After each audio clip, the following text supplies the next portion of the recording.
said 4 goals and was immediately like, they didn't score that many. I said it and I was like, no.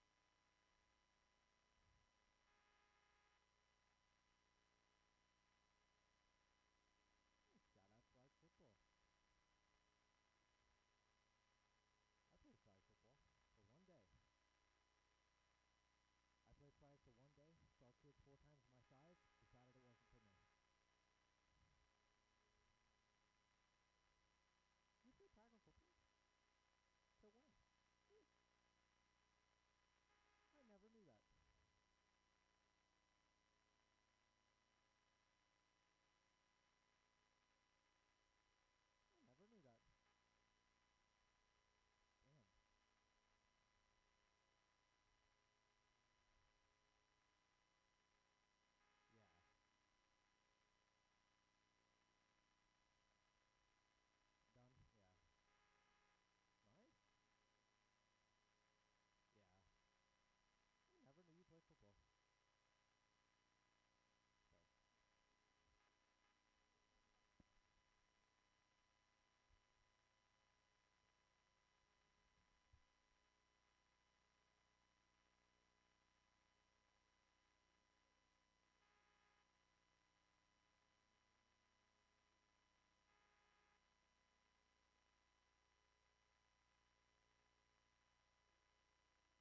The Bulldogs are barking. After a dramatic, if not elusive, 49-42 slugfest against Delaware Valley, the Jersey Shore High School Bulldogs find themselves 2-0 for the 7th straight season going into Week 3.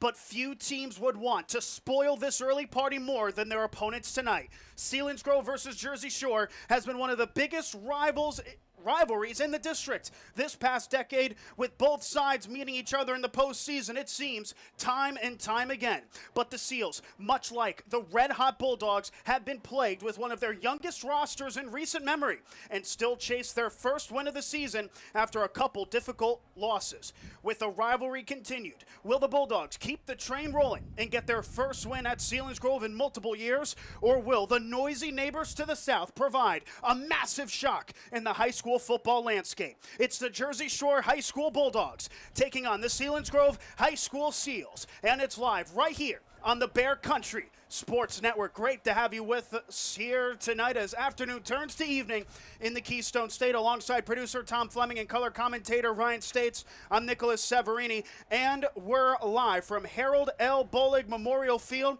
in Selinsgrove, Pennsylvania for the start of Heartland Athletic Conference play as the Bulldogs take on the Seals. Ryan, it's your first look at Heartland play this season. It's expecting to be very much nip and tuck between the top teams both in the Heartland and in the District 4 Quad A division. This is most definitely a must-win for the Bulldogs. They are predicted to win here this evening, but best believe when it's a rivalry like Selinsgrove, anything can happen. Nick, you mentioned it. This is one of the biggest rivals, if not the biggest rival that Jersey Shore has. Selinsgrove would love nothing more than to spoil this game for Jersey Shore, but for the Bulldogs, like you said, off to a red-hot start, 2-0. They want to get a win here, start off 3-0, get the first win in conference play, and really kick the season off the right way. The Bulldogs of Jersey Shore coming in with a record of 2-0, a member of the PIAA District 4 4A Division and the Heartland Athletic Conference Division 1. They are led by head coach Tom Gravish, who is in his 14th year in charge of this Bulldog program, and it has been a very impressive start, Ryan, to the season for the Bulldogs. 2 games against teams that are predicted to be difficult going into the season, and 2 wins. Definitely the Bulldogs would have taken 2-0 to start this season, but they're coming off of a shaky one against Delaware Valley. It was an impressive win and a 3.5-hour road trip at that, but it was definitely shakier than they would have liked. Yeah, that game they ended up leading 42-14 at one point before the game got all the way down to 49-42. Jersey Shore, like you said, held on to win that game, but there was a lot of reason for concern in that game as well. Jersey Shore gave up the big lead. Their defense faltered in the second half. They want to come out in this game, reestablish the defensive identity they had in the first half of that game as well as in the game against Dallas. But those were 2 really hard games for the Bulldogs early in the year. They were able to win both. Might not have been the prettiest, but they were 2-0, and that's the big key. Well, one thing's for sure for both games, and we'll talk about this later as this pregame show progresses, is that this Jersey Shore team certainly is a first-half team. They have been very clinical in the first couple of quarters, and they're going to want to be against Selinsgrove as well. The Seals, they come in with a record of 0-2, a member of the PIAA District 4 Quad A Division and Heartland Athletic Conference Division 1. They are led by head coach Matt Wenrich, who is just in his 2nd season in charge of this Seals program, replacing longtime coach Derek Hicks, who was in charge of the program for 9 years, in which 3 had double-digit win seasons. Wenrich with just 5 wins so far in his Selinsgrove career, and they are going to want to have quick memory from what they did last time out. They are 0-2, losing to a school, Ryan, that you're very familiar with, Juniata, 18-7, before dropping a 62-0 onslaught at the behest of Twin Valley, a Seals team that many are calling better than what their record shows and what their results have showed.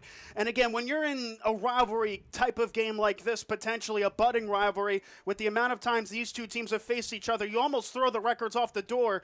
But it's hard to look back at what Selinsgrove has done so far this season and been impressed. They're going to need improvement this evening. And this is a tale of 2 very different teams and how their seasons could have gone. You mentioned it earlier, Nick, that both these teams are young. They lost a lot of talent from last year. We're kind of seeing both ends of the spectrum of what can happen when you lose that much talent. Jersey Shore able to replenish it, start off 2-0. Selinsgrove maybe not fill in those holes as well, and that's why they start off 0-2. But you mentioned the records don't matter in a game like this. This is a quintessential trap game for the Bulldogs. They have to come out and play this game foot on the gas 100%. They cannot take this off because because no team would like to put a blemish on that perfect record more than Selinsgrove. Well, how about this, Ryan? You want to talk about a rivalry game? Already 50 people tuning into the live stream with the kickoff. Still 30 minutes in change away. We appreciate all of you tuning into this one. Bonnie Thornton listening from Flemington, Pennsylvania. Make sure to leave a comment if you are tuning in on the YouTube stream, and leave a like if you are so inclined where you are listening to today. We will have trivia coming up, but of course, most importantly, we've got high school football between the Bulldogs and the Seals in about 25 minutes time. Coming up, we'll look at the starters for both teams. We'll see where both teams wind up going into week 3 as we approach kickoff between Jersey Shore and Selinsgrove. You're tuned in to Jersey Shore High School football on the Bear Country Sports Network. Now's the time to reserve space for your pup at Sweet Dreams Pet Resort on Sunrise Lane in Mill Hall for this fall and winter. Individual indoor suites for your best friend featuring raised dog beds, grooming on site, air conditioning, radiant heat, and an outdoor playground. Take advantage of weekday doggy daycare, 570-377-0340. Fully licensed and insured, fully staffed with on-site security at all times. Online at sweetdreamspetresort.com and on Facebook. Sweet Dreams Pet Resort, where we treat your dog like family. It seems like there's an automotive parts store on every corner, and they all probably have the part or product you need. But do they know what you need? And do they know they have it? For automotive parts and knowledge, come to the automotive parts store that has automotive experience, Napa Auto Parts. The staff at Napa Auto Parts has the experience to answer your questions and make sure you get what you need. Napa Auto Parts, Hogan Boulevard, Mill Hall, and Bridge Street, Jersey Shore. Napa Auto Parts, Central PA's trusted source for automotive parts and knowledge for generations. A proud supporter of the Jersey Shore Bulldogs, TLC Fuels is a family-owned local business. Established in 1998, TLC Fuels serves residential, farm, and commercial customers from their Jersey Shore location just off of Route 220 at the Pine Creek exit. From fuel oil to diesel fuel and gasoline, TLC Fuels has thrived on a consistent dedication to you and your family. Call 570-753-5722 today. Think about the last time you thanked yourself for something. Maybe it was that me time you took last Tuesday, or finally learning Italian. Want to do something you'll really thank yourself for later? Start creating a plan for your financial goals today. State Farm agent Jason Eberhardt is here in Jersey Shore to help you build a plan that will set you up for success. The earlier you start planning your goals, the better off you'll be. Call State Farm agent Jason Eberhardt today, 570-865-5191. Then, thank yourself later. Like a good neighbor, State Farm is there. B.A. Meixel for local residential and commercial electrical contracting. With over 15 years serving central Pennsylvania, B.A. Meixel has built up relationships with hundreds of home and business owners in Jersey Shore and beyond. Trust B.A. Meixel's trained electricians for all of your needs. Take advantage of their industry-leading guarantees. Call 570-398-7837 today to find out more. B.A. Meixel Electric, proud supporter of Jersey Shore sports. WQBR 99.9 FM. And welcome back into the beautiful facilities here at Harold L. Bolig Memorial Field in Selinsgrove, Pennsylvania. You're tuned into Jersey Shore High School football on the Bear Country Sports Network. Tom Fleming on the camera, Ryan States on the mic. I'm Nicolas Severini. Expected to be an exciting crowd and a rapturous one on both sides of the field here this evening. Selinsgrove, despite it still being 22 minutes until kickoff, you can see it on your screens, have very much packed the place up already. There's already only pockets of spaces remaining to sit on the Selinsgrove side, and even on the Jersey Shore side, an hour-long road trip. Not the best road trip as well, especially coming out of Jersey Shore, but they are arriving in bunches, and still a lot more to come as well. Of course, for those of you not making the trip, or maybe even some of you are, we appreciate you tuning in, whether it's radio or on the YouTube channel at Bear Country 99.9. But let's get into the meat and potatoes of this one, Ryan. Jersey Shore 2-0, Selinsgrove 0-2. Let's look back at how the Bulldogs have done so far. 27-7, their win against Dallas. 49-42, the win against Del Val. A little more information, Ryan, on that Del Val game. It was 91 combined points, Ryan, from that one. That's the most points in a combined setting for Jersey Shore in a game since 2019 when they defeated Shikellamy 72-25. The whole saying for this Bulldogs team is tradition never graduates. It was put to the test early on.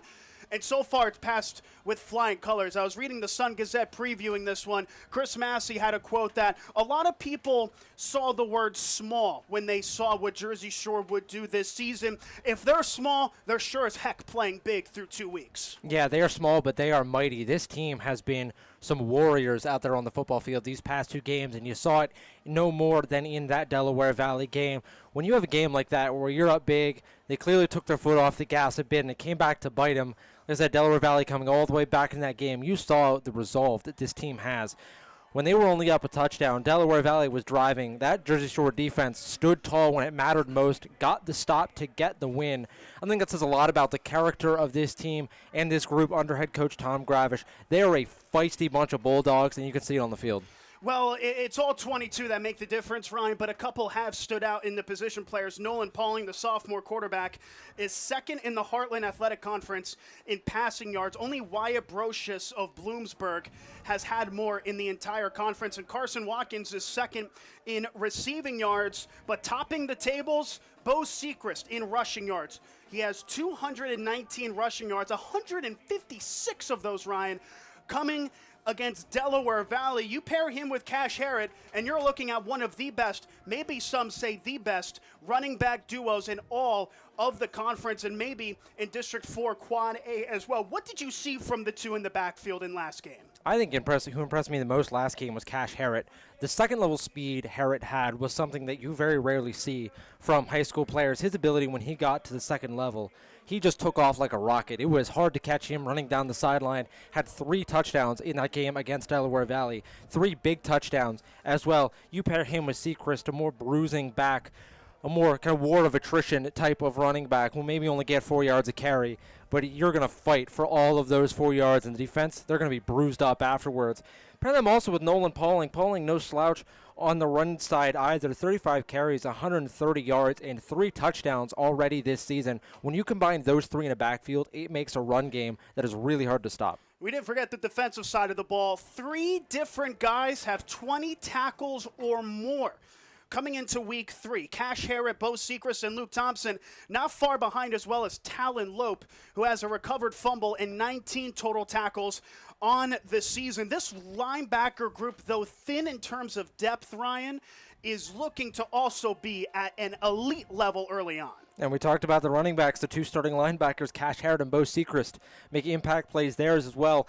And you like to see your linebackers have the most tackles, and that's a given, right? You want your linebackers to be the ones that tackle the most, but their cornerbacks have very few tackles. Luke Ryan at 14, Nolan Pauling at 13, Timothy Lope with 4, and Carson Watkins with 6.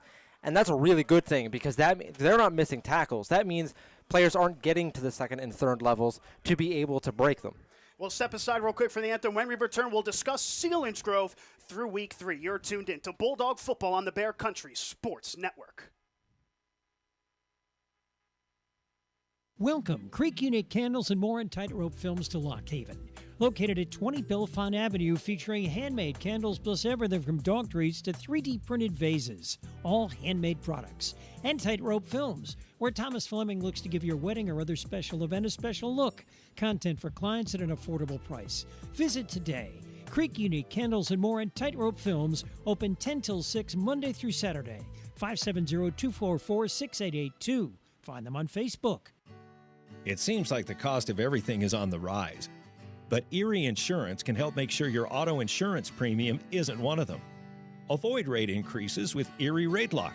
Even if you have a claim, your rates won't go up until you change your car, driver, or address. Your local Erie agent is Brigandy, Gleghorn, and Hafley. Get a quote today.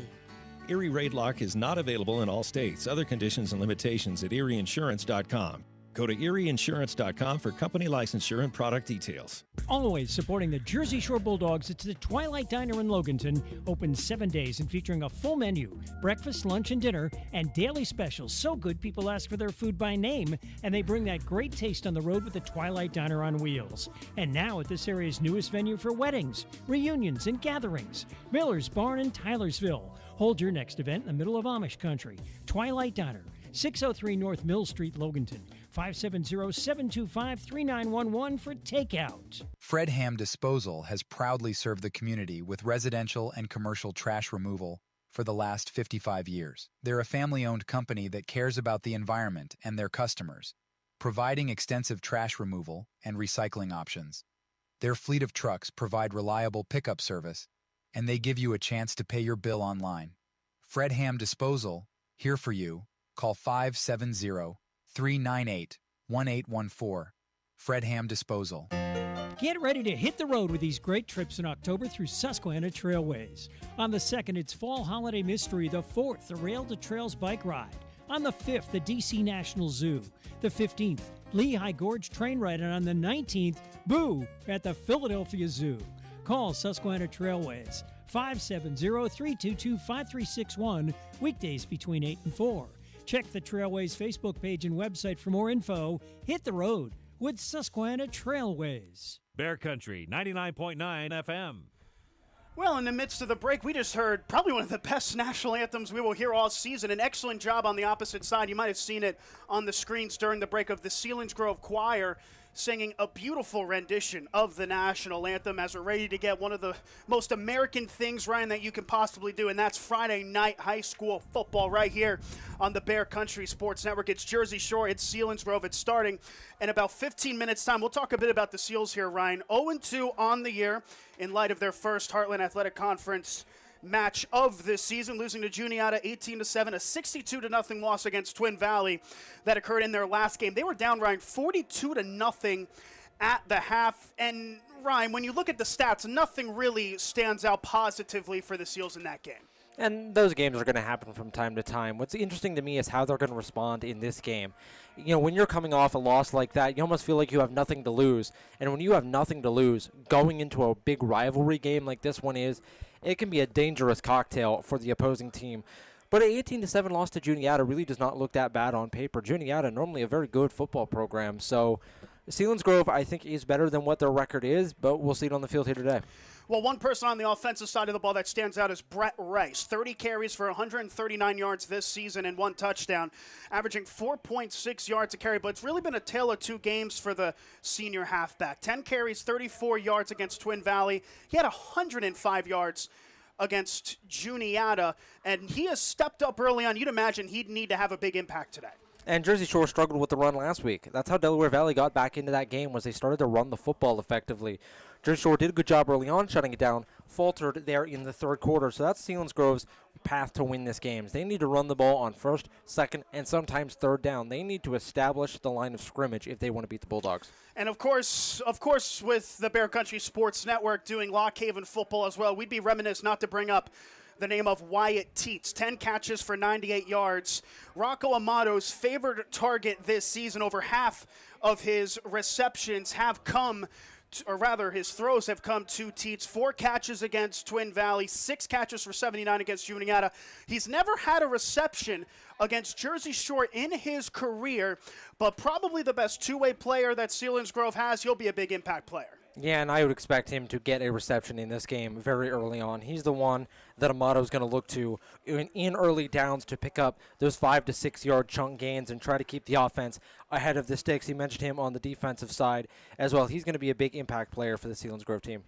That is Selinsgrove. When we return, we will announce our starting lineups for both teams as we approach kickoff here in the Keystone State. It's Jersey Shore and Selinsgrove here in week number 3. You're tuned in to Jersey Shore football on the Bear Country Sports Network.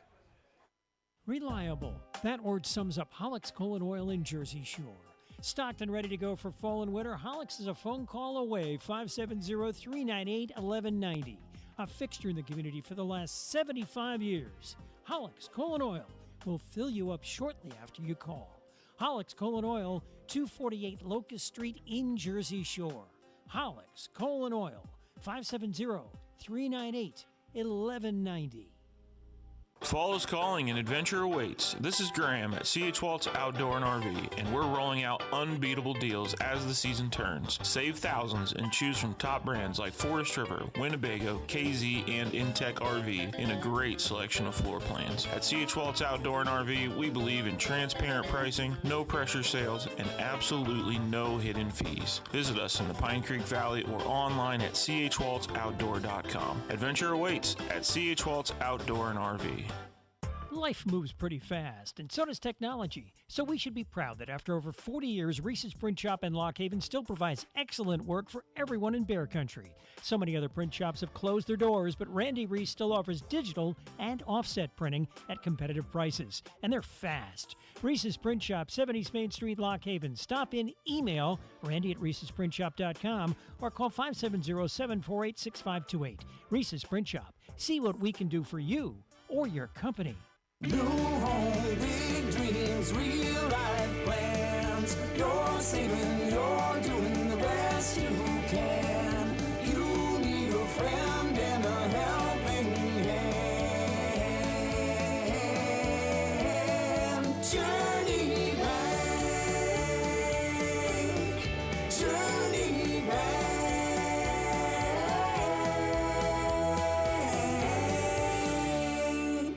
Since 1925, Erie Insurance has been providing protection. Auto, home, life, business, and flood insurance. Annuities, too. Get a great price and the service you expect from your local Erie agent, Fager Insurance Agency in Lock Haven, serving the area for the last 57 years. Find out why over 90% of Erie Insurance customers renew year after year.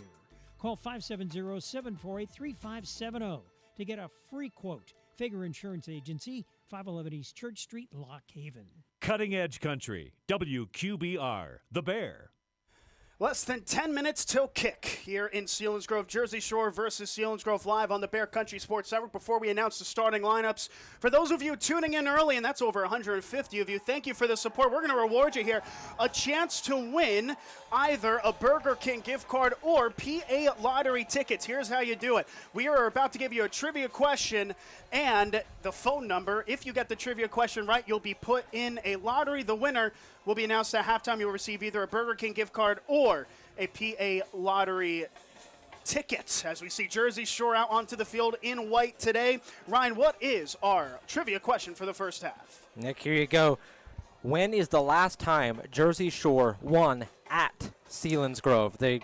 So read it again. When is the last time Jersey Shore won at Selinsgrove? So on the road at Selinsgrove, when is the last time the Bulldogs pulled out a win? Not to be biased, I hope in about 3 hours' time we'll say this season, but when is the last time coming into today? The phone line's 570-769-2327. Call that line, give us the right answer. You'll be put in a lottery to win either a Burger King gift card or a PA lottery ticket, depending on your age, if you're over or under 21. A special shout out to and thanks to Burger King and PA Lottery for sponsoring this broadcast of Jersey Shore football. As the Bulldogs have come out onto the field. They will be in their road white uniforms with orange pants and a black stripe on the side, white tops with orange colored numbers on the front and back with a black outline, and an orange helmet with a black JS on the side and a black stripe over the middle. Their starting lineup first offensively, we expect to see Nolan Pauling, the sophomore quarterback, in. Tailbacks are Bo Sechrist and Cash Harrod. The starting tight end on paper is Luke Thompson. Wide receiver starters Carson Watkins, Luke Ryan, and Carter Reinhardt. We expect an offensive line of Talon Loeb, Braden Swales, Mason Larson, Nate Thompson, and Isaac Shirey. On the defensive side of the ball, predicted a 3-4 with Talon Loeb, Caden Cummings, and Ace Willits. On the defensive line, expect Braden Swales and Isaac Shirey to fill in quickly. The defensive linebackers are Connor Yingling, Cash Harrod, Bo Sechrist, and Luke Thompson. And in the secondary is Carson Watkins, Luke Ryan, Nolan Pauling, and a mix of Timothy Lope and Carter Reinhardt, who swap at secondary cornerback. In the special teams, Jaden Passetti is 10 for 11 on point after attempts. He is the starting kicker. Luke Ryan is the starting punter. As we expect to see Selinsgrove in just a moment's time, they begin to permeate on the near side from where we are here in the visitors press box, the excellent facilities here at Selinsgrove. Here's how they're expected to start. Rocco Amato, the junior quarterback, will play. The tailback starter is Brett Rice. Tight end is Jake Badal, who's the second leading receiver on the team. The receiver triplet is Wyatt Teets, Peter Scorsoni, and Jonathan Neidig. The offensive line left to right, Jack Peters, Caden Olivieri, Owen Hoffman, Logan Dressler, and Ethan Portwood. The defensive side, it's a 4-3 with Mason Vasquez, Brake Dressler, Max Sheltman, and Jack Peters on the defensive line. The linebackers are Brett Rice, Owen Hoffman, and Logan Dressler.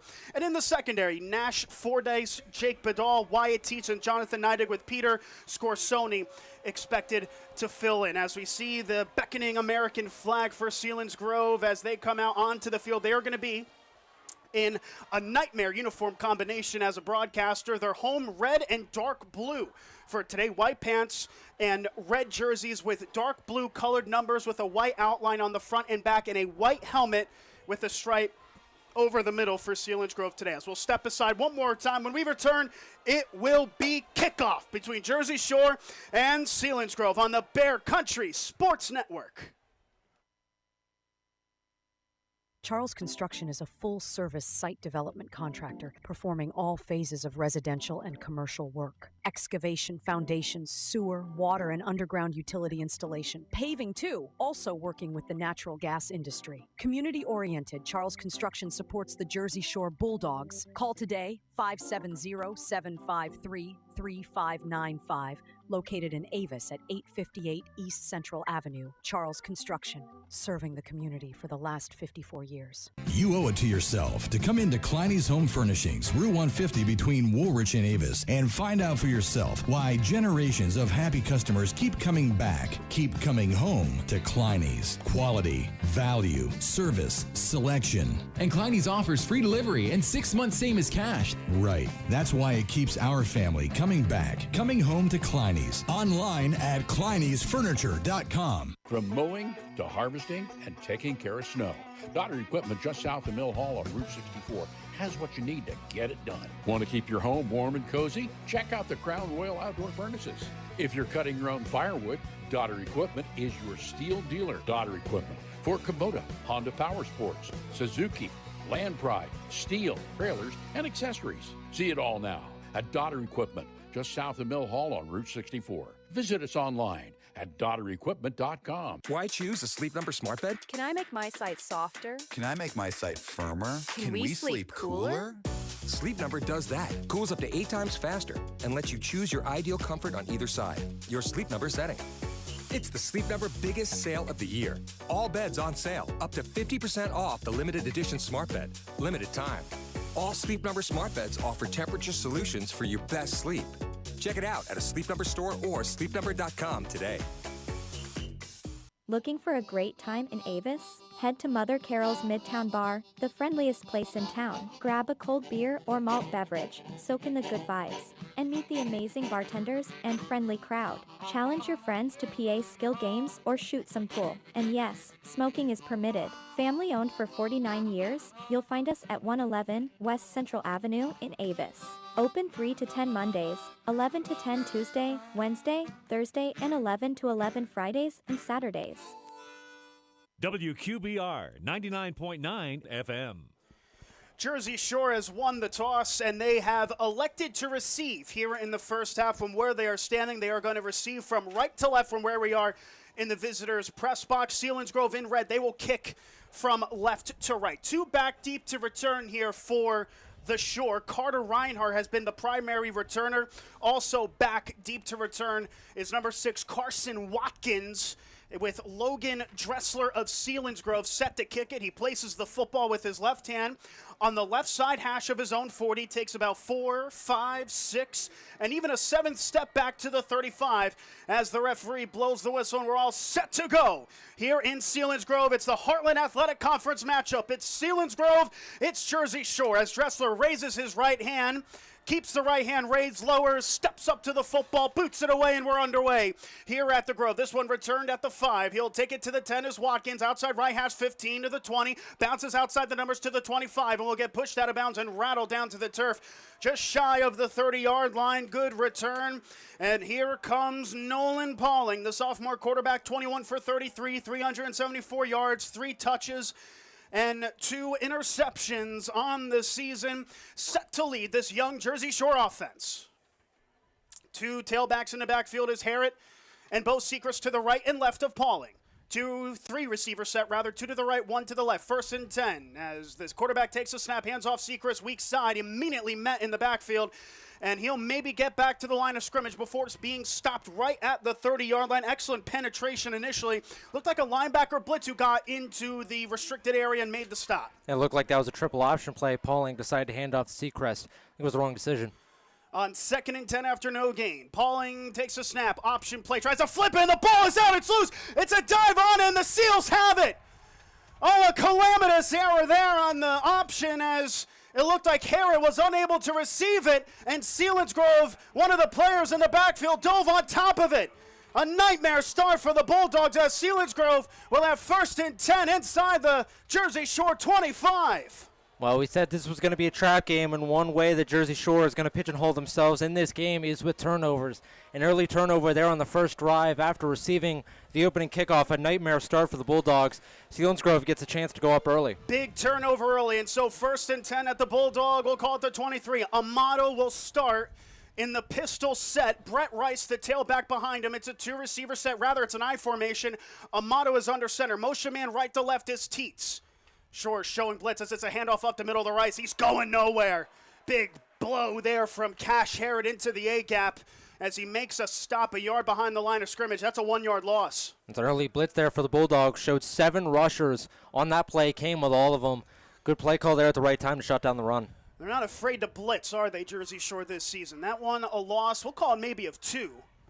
Rather, they'll call it 1. So 2nd and 11. Selinsgrove with it at the Jersey Shore 24 after an early turnover on the second play from scrimmage. Amato is under center. It's an I formation. Fegley is the fullback. Amato, hard count, takes the snap, looks left to throw, runs out of time, is going to dump it off left side, and it's incomplete. Intended target there looked like Scorsoni. Nolan Pauling was there on the coverage. Selinsgrove, excellent field position, but they're facing down the barrel of a 3rd and long. Yeah, Amato there was looking for Teets on a 5-yard in route. Teets unable to get open. Poor cut there. Cornerback stayed with him the whole way. Amato had to adjust, couldn't find the tight end, and just threw it away.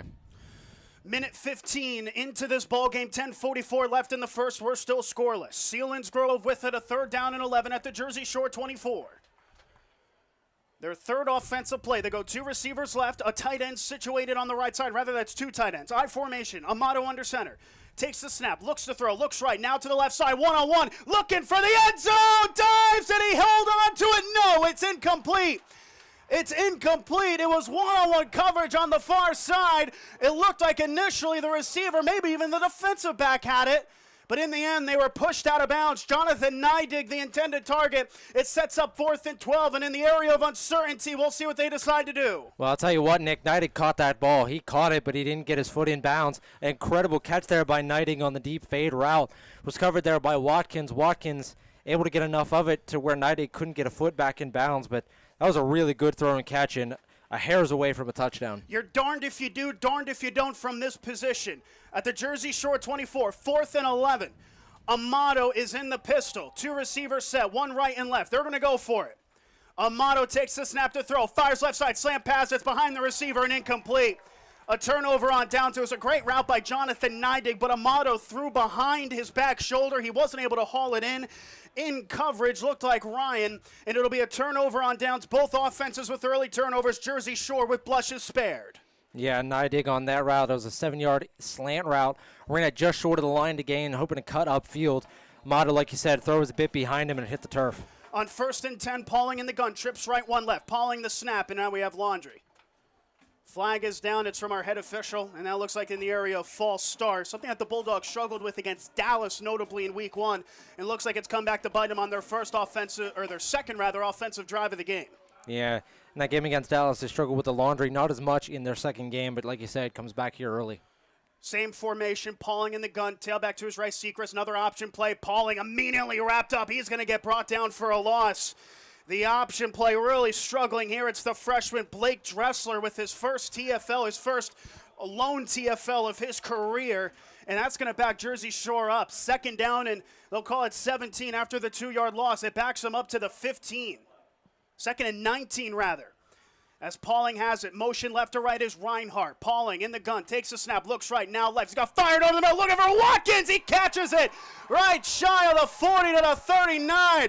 Pauling off his back foot, found Watkins across his body. A big gain to the 40. And what a talent Carson Watkins is. There again, you see it. When Pauling's in trouble, Watkins is his go-to guy. 11th reception of the season. 1st and 10, Pauling. Play fake. Fires right side. Catch outside the numbers 45. Midfield for the first. 45. 40 and is rattled out of bounds inside of the Selinsgrove 40. Luke Ryan, the senior, on the reception as they go into Seals territory for the first time. 9:51 in the first. We're scoreless. Selinsgrove not showing a lot of pressure here on these early downs. Jersey Shore, with time, able to get the throw off there and give a big gain. On 1st and 10, Pauling, shotgun, under center, hands it off now to the tailback, and he'll get to the line of scrimmage, Seacrest, but not much else. You got to give credit to what Selinsgrove has done with their front seven. Yeah, done a really good job stopping the run. They know that that's how this Jersey Shore team wants to operate, especially on first down. They're just denying it. On trips left, one right, Pauling in the gun, takes the snap, looks left, quick screen pass, catch made, Watkins inside the numbers 35, makes another move into the 30, right at that first down marker. He'll be brought down at the 29. This one's going to depend on the spot, Ryan. I'm not sure if he got it. Yeah, it looks like he might be just short there as they move the chains, about a yard or two or a half a yard away from the first down. Wonder if they try to run the ball up the middle here again. 3rd down and 1. We have not seen the Bulldogs productive in the run game yet tonight. 2 receivers on each side. Pauling motions Reinhardt left to right, and now we have another flag and another false start, Ryan. They're second early on in this game. That's not even 3 minutes old. Yeah, again, talking about if this game was going to be upset, how is it going to happen? Early mistakes from the Bulldogs is how it's going to happen. A turnover on the first play, 2 false starts already, that one on a 3rd and short. Now makes it a 3rd and medium, and Jersey Shore has to go into the bag of tricks. 3rd and 6, left side hash 34. They go trips right, 1 left. Pauling in the gun, Seacrest to his right. Takes a snap, play fake, fires right side, screen pass caught by Ryan. Takes it upfield. He gets slipped up there as he tried to make a cut. A very late flag comes in. It's a pickup of 1, maybe 2 for the receiver, but there was a very late flag. From my view there, Ryan, it looked like block in the back, but we'll see from the refs. Looked like it either be in the area of block in the back, or if Ryan gave himself up, was there a bit of some extracurricular from Selinsgrove after the fact that warranted an unnecessary roughness? The flag came very much late, Ryan, didn't it? Right as the receiver, Ryan, went to ground. It's Ryan's second reception of this drive alone. It only picked up 1. It would set up a 4th and 5, but there's a penalty. It's on Jersey Shore. They're going to decline it. And rather, after spotting the ball, they're going to give them no gain. So 4th down and 6 at the Selinsgrove, they'll call it the 33-yard line. They need to get 6 for the first, and the offense stays on the field. Here we go. 2 receivers left and 2 right for Pauling. Takes the snap, rolls out to his left, pumps, now fires it deep. He wants it out for Watkins! It's batted away and incomplete. Oh, it was a perfectly weighted ball for Watkins, and a lunging snag by the defensive back managed to parry it away. A turnover on downs for the Shore. An excellent individual play by the Selinsgrove defensive back. That looked like Nash Fordyce. Yeah, I think it was Fordyce there on the recovery, and Watkins about as open as you can ask for. 4 or 5 yards of separation there down the sideline.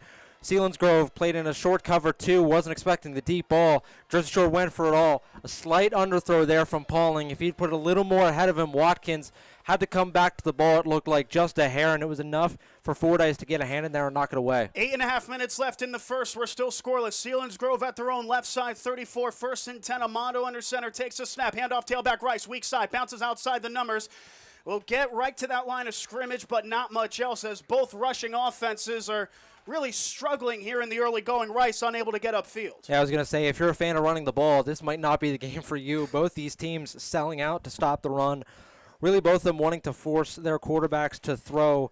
Amato and Pauling both like to rush it a little bit. So Selinsgrove trying to Jersey Shore trying to shut that down and force Selinsgrove to pass. On 2nd and 10, I formation, Rice is still the tailback. Teets is the receiver on the right. I believe that's Neidig on the left.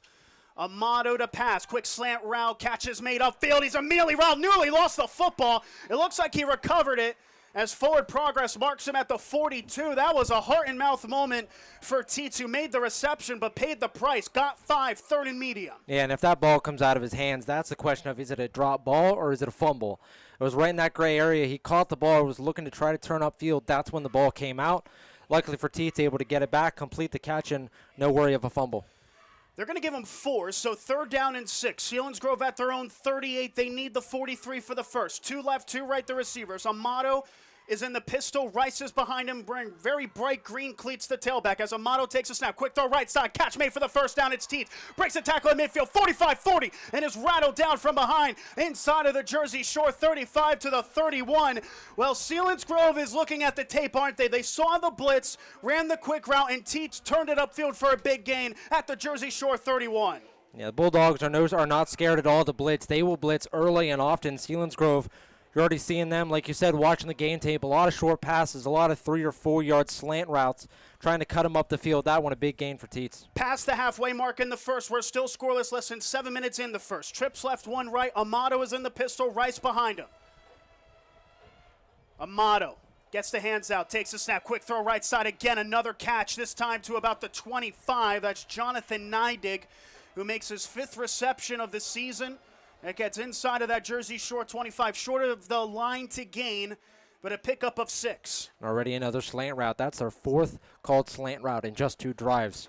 Well, you're wondering when the fake slant go route is going to happen for Selinsgrove. They are, Jersey Shore, very much leaning on the man-to-man coverage, and they're going to have to bite a little bit closer, don't they?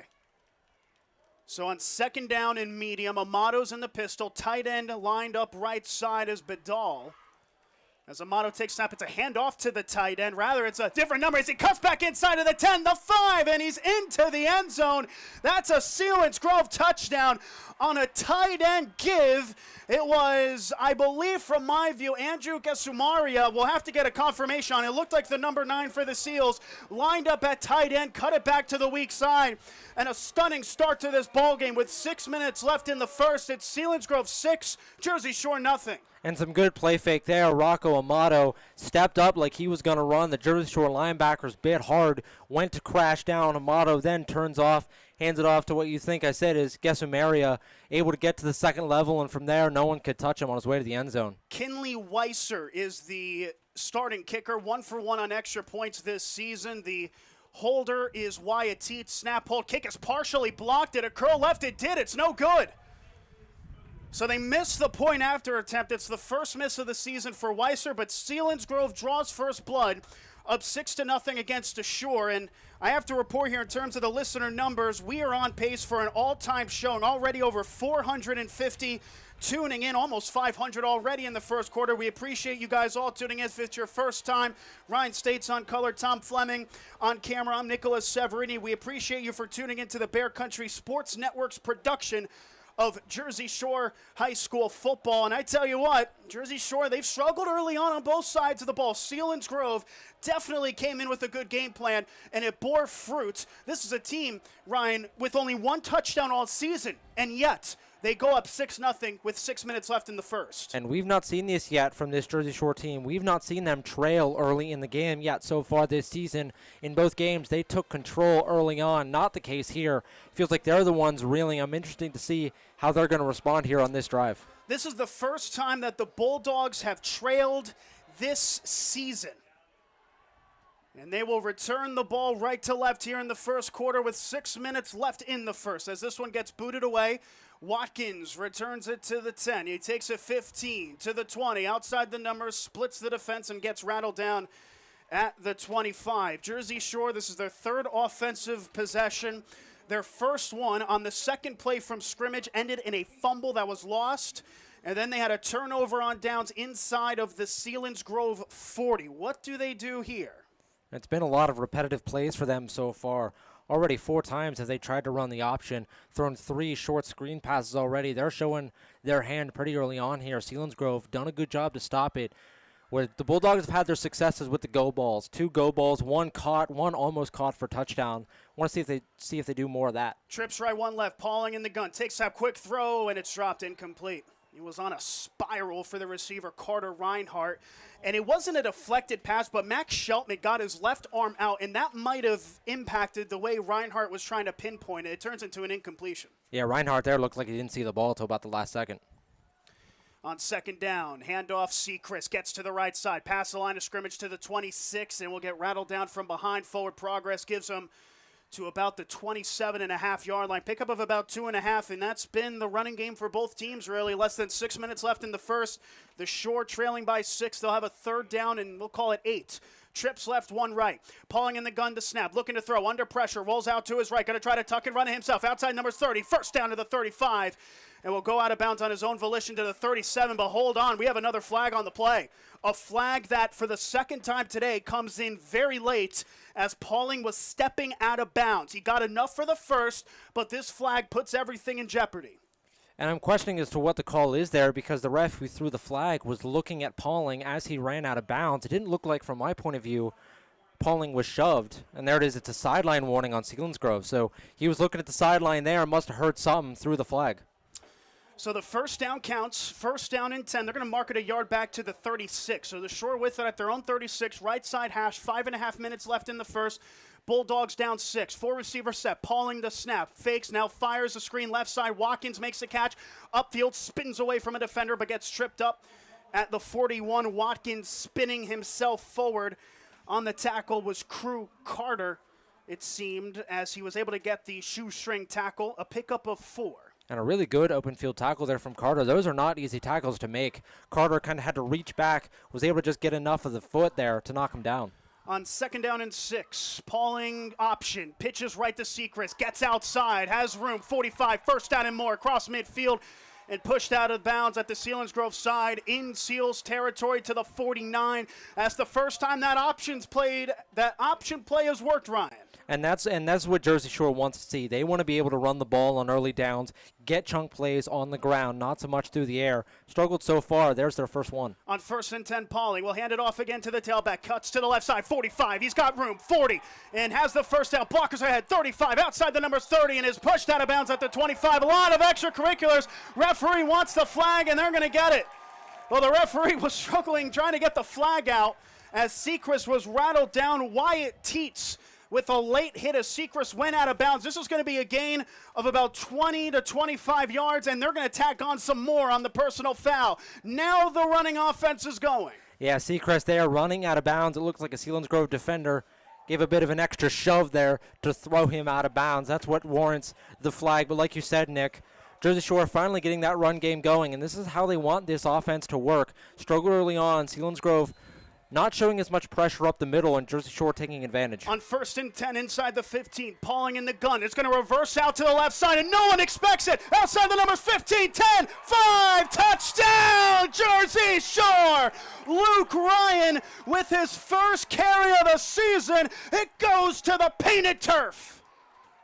Yeah, that one there, everyone bit on the run with Pauling to the far side. Jersey Shore not run that play at all yet this season. A great time to call it. All the Selinsgrove linebackers bit on the run with Pauling. Pauling flips it back to Ryan. Ryan nothing but green grass ahead of him. Some good blocking upfield there by Carson Watkins to give him a lane to the end zone. And just like that, Jersey Shore responds. And they take the lead on the point after. Jaden Passetti, who has not kicked an extra point in a game coming into this year, is now 11 for 12 on the season on point after attempts. The exception was blocked as the Shore, with 4.5 minutes left in the first, take a 7-6 lead over the Seals. They have certainly lit a candle in this game. And if you want to get your candles, shop at Creek Unique Candles and More in downtown Lock Haven. Handmade products you will be proud to use and display. And I tell you what, they displayed a perfect play there on first and 10. A Luke Ryan 14-yard dash. And Nick, you displayed a perfect ad read on that one. Could not have worked it in any better. But no, Jersey Shore, they've done this all season. They have responded when pressure is on them. Selinsgrove, they struggle. So Jersey Shore struggles early on. Selinsgrove takes advantage, gets the touchdown. Jersey Shore right away comes back. Their offense starts clicking in high gear. They're able to get the score back and take the lead. 7-6, Jersey Shore up, 4.5 minutes in the first. This is the first time the Bulldogs are kicking it away from right to left. Luke Ryan, or rather Carter Reinhardt, is the kickoff man. He boots it, takes a hopper to the 15, returned at the 10. He takes it to the 15, 20, bounces to the right side, 25, and he gets met by a wall there right at the 25-yard line. Another big hit there applied. The returner looked like Brett Rice on that right side, and he got met by a wall there. First and 10, Selinsgrove starting this drive at their own 25 right side. Yeah, it looked like it was Ace Willits there on the kickoff, able to knock him to the ground and drove him back into the ground. Met him, force met force, neither of them moved, and Willits able to push him to the turf. On first and 10 to the right side, 25. 4 minutes, 28 seconds on the clock in the first, and a close one. A 1-point game. The Bulldogs lead. Selinsgrove was down 42-0 at the half against Twin Valley. They trail by 1 here. Amato under center. I formation 2 left. Amato takes a snap, misdirection to the tailback right, gets past the defensive line out to about the 26 into the 28, and when they mark him down, it'll be at the 29-yard line for a 4-yard snag. Rice averaging 4.5 yards a game this season in his 22nd career game with Selinsgrove. Had a couple injury problems last season, only featured in 8 of Selinsgrove's games, but this is a very important part of this offense. Yeah, for sure, and they want to be able to run the ball. That's how they want to win this game. They need to control the clock, limit the amount of time the Bulldogs get the ball, and they're going to do that by running it early and often. On 2nd and 6, Amato under center, same formation. Amato takes a snap, another handoff right, cuts to that right side, gets a good lead block, gets to the 30 and to the 31. Only a gain of a couple. That was a great block by the fullback, Colton Fegley. That's the freshman. Rice bounced it to that weak side, but an excellent open field tackle makes it only a 2-yard gain in a 3rd and 4. Now 3rd and 4, Selinsgrove would like to go to that quick slant a lot. They've done it a lot of times this game. We'll see if they do it here on this important down. 3.5 minutes left in the first. Jersey Shore up 7-6 against the Seals. 3rd down and 4. The Seals with it at their own 31 right side. Amato under center. Now the receivers are split. 1 left, 1 right. Shore sending the house, it looks like, as Teets motions right to left. Now to throw. Amato has time. Fires over the middle, and it's incomplete. Nearly intercepted on a diving snag by Luke Ryan. Well, it seemed initially like the Shore were under pressure. They rushed about 5 or 6 guys, Ryan. It was all picked up, but excellent man-to-man defense preventing a big play. And that's the second time they've done that already this game. Started off showing 5 on the rush, and at the last second, with about 4 or 5 seconds left on the play clock, they run a linebacker and another defensive lineman into the play, end up rushing 7, forced Amato to hurry up. Throw missed his target, and it was almost an interception. And now they're set to punt. It's the punter, Brett Rice, who is averaging a steady punting unit so far this season. Rather, that's Crew Carter. In fact, Carter is sending this one away. This one goes end over end. Returned to the 30 is Reinhardt. Takes it 35 outside the numbers 40 and will get wrestled down at the 44-yard line. I just want to say for a moment here to thank the audience tuning in on YouTube. Our record for views in a game this season is 620. Ryan, we have 638 listening. A special thank you to everyone tuning in. We appreciate all of the support, and we're doing the best we can to provide the best production of one of the best teams and one of the best communities in all of Pennsylvania. It's Jersey Shore football on the Bear. 2:55 left in the first. The Shore up 1, 7-6, 4 receiver set rather with trips left. In the gun, Pauling takes a snap. Quick throw left is Watkins upfield, past midfield, first down and more into the Selinsgrove 45. And I tell you what, Ryan, all of a sudden the Shore getting confident. The Shore here taking advantage of the Seals' zone coverage. They're backing their corners up about 5 yards off the line of scrimmage. Jersey Shore responding a lot of quick dump-off passes to take advantage. Pauling, option play, going to take it himself and gets the price paid for it as a flag comes in. Might have been holding on the outside. He ran into the defender, Logan Dressler. A flag comes in after Pauling manages to pick up 1, maybe 2, but we'll see the flag here. Looked like it was going to be the area of holding on the tight end there, Luke Thompson. Well, Selinsgrove's public address announcer just probably had the funniest response to that. He seemed completely shocked, but that was holding. It was very funny. Unfortunately, we couldn't pick it up on the crowd mic, but we heard it in the background. Hey, for those tuning in on YouTube, make sure to leave a like. Our record for likes is just over 70 for a game. It's a rivalry game. We appreciate the great support. If you enjoy what you're watching, be sure to leave a like and subscribe. We'll have Jersey Shore football all season long. After the holding, it's a 1st and 18. Pauling in the gun to throw. Quick slant route catch made by Luke Thompson across midfield into the 48. First reception of the season for the senior tight end, Luke Thompson. That makes up about 6 yards. It'll be a 2nd down and 12. And that was the Bulldogs there taking advantage of Seals tight end Logan Dressler. Had 2 routes run over the middle, forced him to pick. He picked wrong. In the gun, Pauling takes a snap, rolls out right. Under pressure, fires back foot, catches made right at the first down marker is Luke Ryan right at the 35. This one will depend on the spot. Another great throw, though, by Pauling, who just oozes confidence, the sophomore. And his best throws have come when he's on the run. See the Bulldogs a lot scheme him to run outside the pocket, make a lot of those throws while he's moving. It seems to be where he's the most accurate and, like you said, the most confident. He had enough for the first and 10. Pauling in the gun. Quick handoff, Seacrest to the weak side. Cuts upfield, rattle down to about the 32 for a 3-yard scoop. Seacrest not able to find a lot there, and Selinsgrove again doing a good job collapsing the pocket early on, filling up the A-gap, not allowing Seacrest to get any forward progress. 2nd down and 7, less than 2 minutes in the first. Pauling in the gun, takes the snap, option play, pitches left side. That's Seacrest. Gets outside the numbers. He's got a seam. 30, 25, runs over a defender out of bounds to the 20. A big first down as Seacrest lays the hammer on the defensive back Wyatt Teets. Those two are becoming a budding rivalry themselves. And so far, the best Bulldogs offense has been when they run the ball to the outside on those options. Pauling pitches it out. Seacrest, when he's able to get open space, get those legs churning, he's hard to bring down. 90 seconds left in the first. Jersey Shore 7, Selinsgrove 6. Pauling in the gun. Twin tailbacks with Harrod in the game. Takes the snap, triple option, pitches outside to Seacrest to the right side. Outside the hashes now, numbers has a seam to the 15 and will get pushed out of bounds. Inside of that 15 to the 12 with Seacrest just running out of real estate on that far side. The option play, which looked like it could have a struggle today, is getting just better and better as this game progresses. They've scored a touchdown on it already.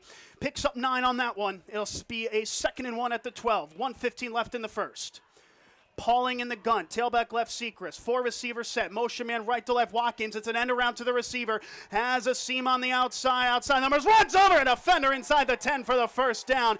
He did get tripped up there by Wyatt Teets, who's been taking a ton of contact. He leads this team in tackles, this Teets. Had enough there to bring him down, but not enough to prevent the first and goal at the 7. Yeah, Teets took a beating on that one, although good for him, able to stay with the play and able to bring the runner to the ground. Pauling in the gun, twin tailbacks, 2 receivers, right, 1 left. Takes a snap. It's a handoff. Harry lunges for the end zone. Touchdown, Jersey Shore. Cash Harrod cashes in for 6. And the Bulldogs increase their advantage by 7. The extra point pending. We mentioned it early on, saw it there again. Harrod, when he gets to the second level, you're not catching him. Harrod able to get through the first line of defense, able to burst through the hole, get the touchdown, his 4th touchdown in the last 2 games, with much more time to build onto that total. 13-6 on the extra point. Passetti. Snap, hold, kick on the way, and that one would have been good from about 45 yards, let alone 17. As the Bulldogs, with 51 seconds left in the first, shrugging off that early disadvantage, now lead 14-6. The scoreboard for a second read 14-14, but it is in fact 14-6 with less than a minute in the first. And Ryan, it seems as though the Bulldogs have taken control. Yeah, like I said, they responded early on. They responded when Selinsgrove got the first touchdown. They get a touchdown. They come back with a little more momentum, able to get the defensive stop, build a little more momentum, get another touchdown, and now momentum has swung all the way in their favor. And you hear that term a lot in broadcasts like this, the word momentum. When I tell you that is a real thing, I mean it. Players feel it, coaches feel it, broadcasters feel it. When teams are rolling like Jersey Shore is right now, it can sometimes become an avalanche of positive vibes that lead to a big win. You know what they say, what changes momentum more than anything else? That's special teams, as Shore is set to kick it away. Carter Reinhart is the kicker. On the right side is the primary returner. That's Brett Rice, one of 2 back deep to return here for the Seals. As this one is blooped, and this is going to go out of bounds. And that'll provide good field position here for the Seals as this is blooped out of bounds. That's the first kickoff out of bounds that we have seen so far today. Over 670. We are shattering the record so far this season in terms of overall concurrent viewers. And we want to find out where everyone's tuning in from. So far, the furthest I've seen, we've got a rivalry here, Ryan. We might have to look up the globe to see who's further. Andy Kramer tuning in from Austin, Texas. And how about Michael Edwards, class of 1984 from San Antonio, Texas. We appreciate all you guys tuning in and helping us support Jersey Shore football here on the Bear. 51 seconds left. They spot the ball at the 35 from the kickoff out of bounds. A 1st and 10. Rocco Amato's the quarterback. Brett Rice the tailback. A 2 receiver set with a tight end, a flanker rather, on the right side. Flanker motions from right to left to score Sony as it's pitched outside to Rice. Cuts it upfield, met by Seacrest at the line of scrimmage, and he wasn't able to get anything from it. Bo Seacrest, excellent open field tackle. A good open field tackle and really good open field vision. Seacrest reading that ball the whole way. He was able to get to Rice right in the open gap and bring him to the ground. Double-digit tackles twice this season. He did that 8 times last season with a high of 11 against Shamokin. Had 12 tackles in the last week against Del Val. Gets that one in the open field. 2nd down and 10 in what is potentially the last play of this first quarter. Amato in the gun. Trips right, one left. Amato takes the snap. They send the house. Pass deflected and incomplete. The receiver had tripped the intended target. That's Jake Badal, the tight end, lined up as receiver. Stops the clock with 12 seconds left to go in the first end.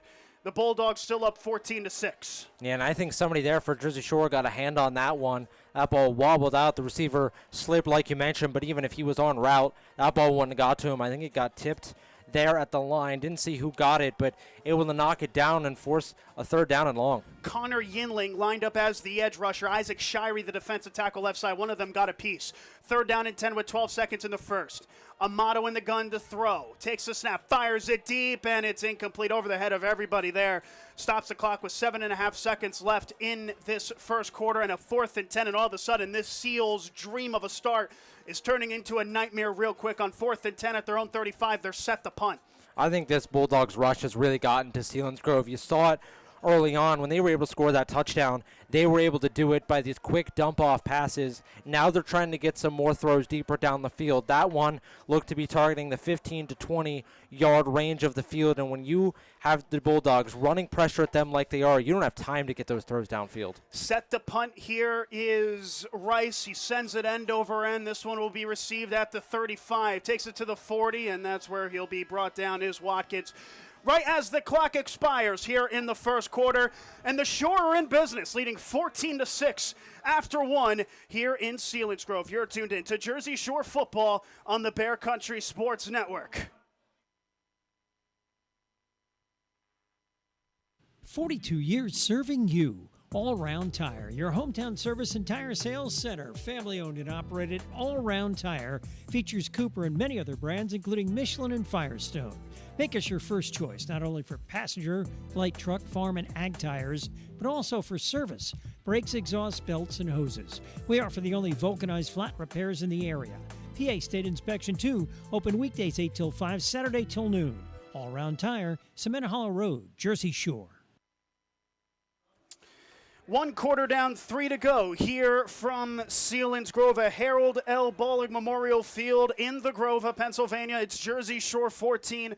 It's Selinsgrove 6. The Shore starting this second quarter up by 8 points. We'll have 1st and 10 on their own 41-yard line, the left side hash. The Bulldogs have scored in back-to-back offensive drives.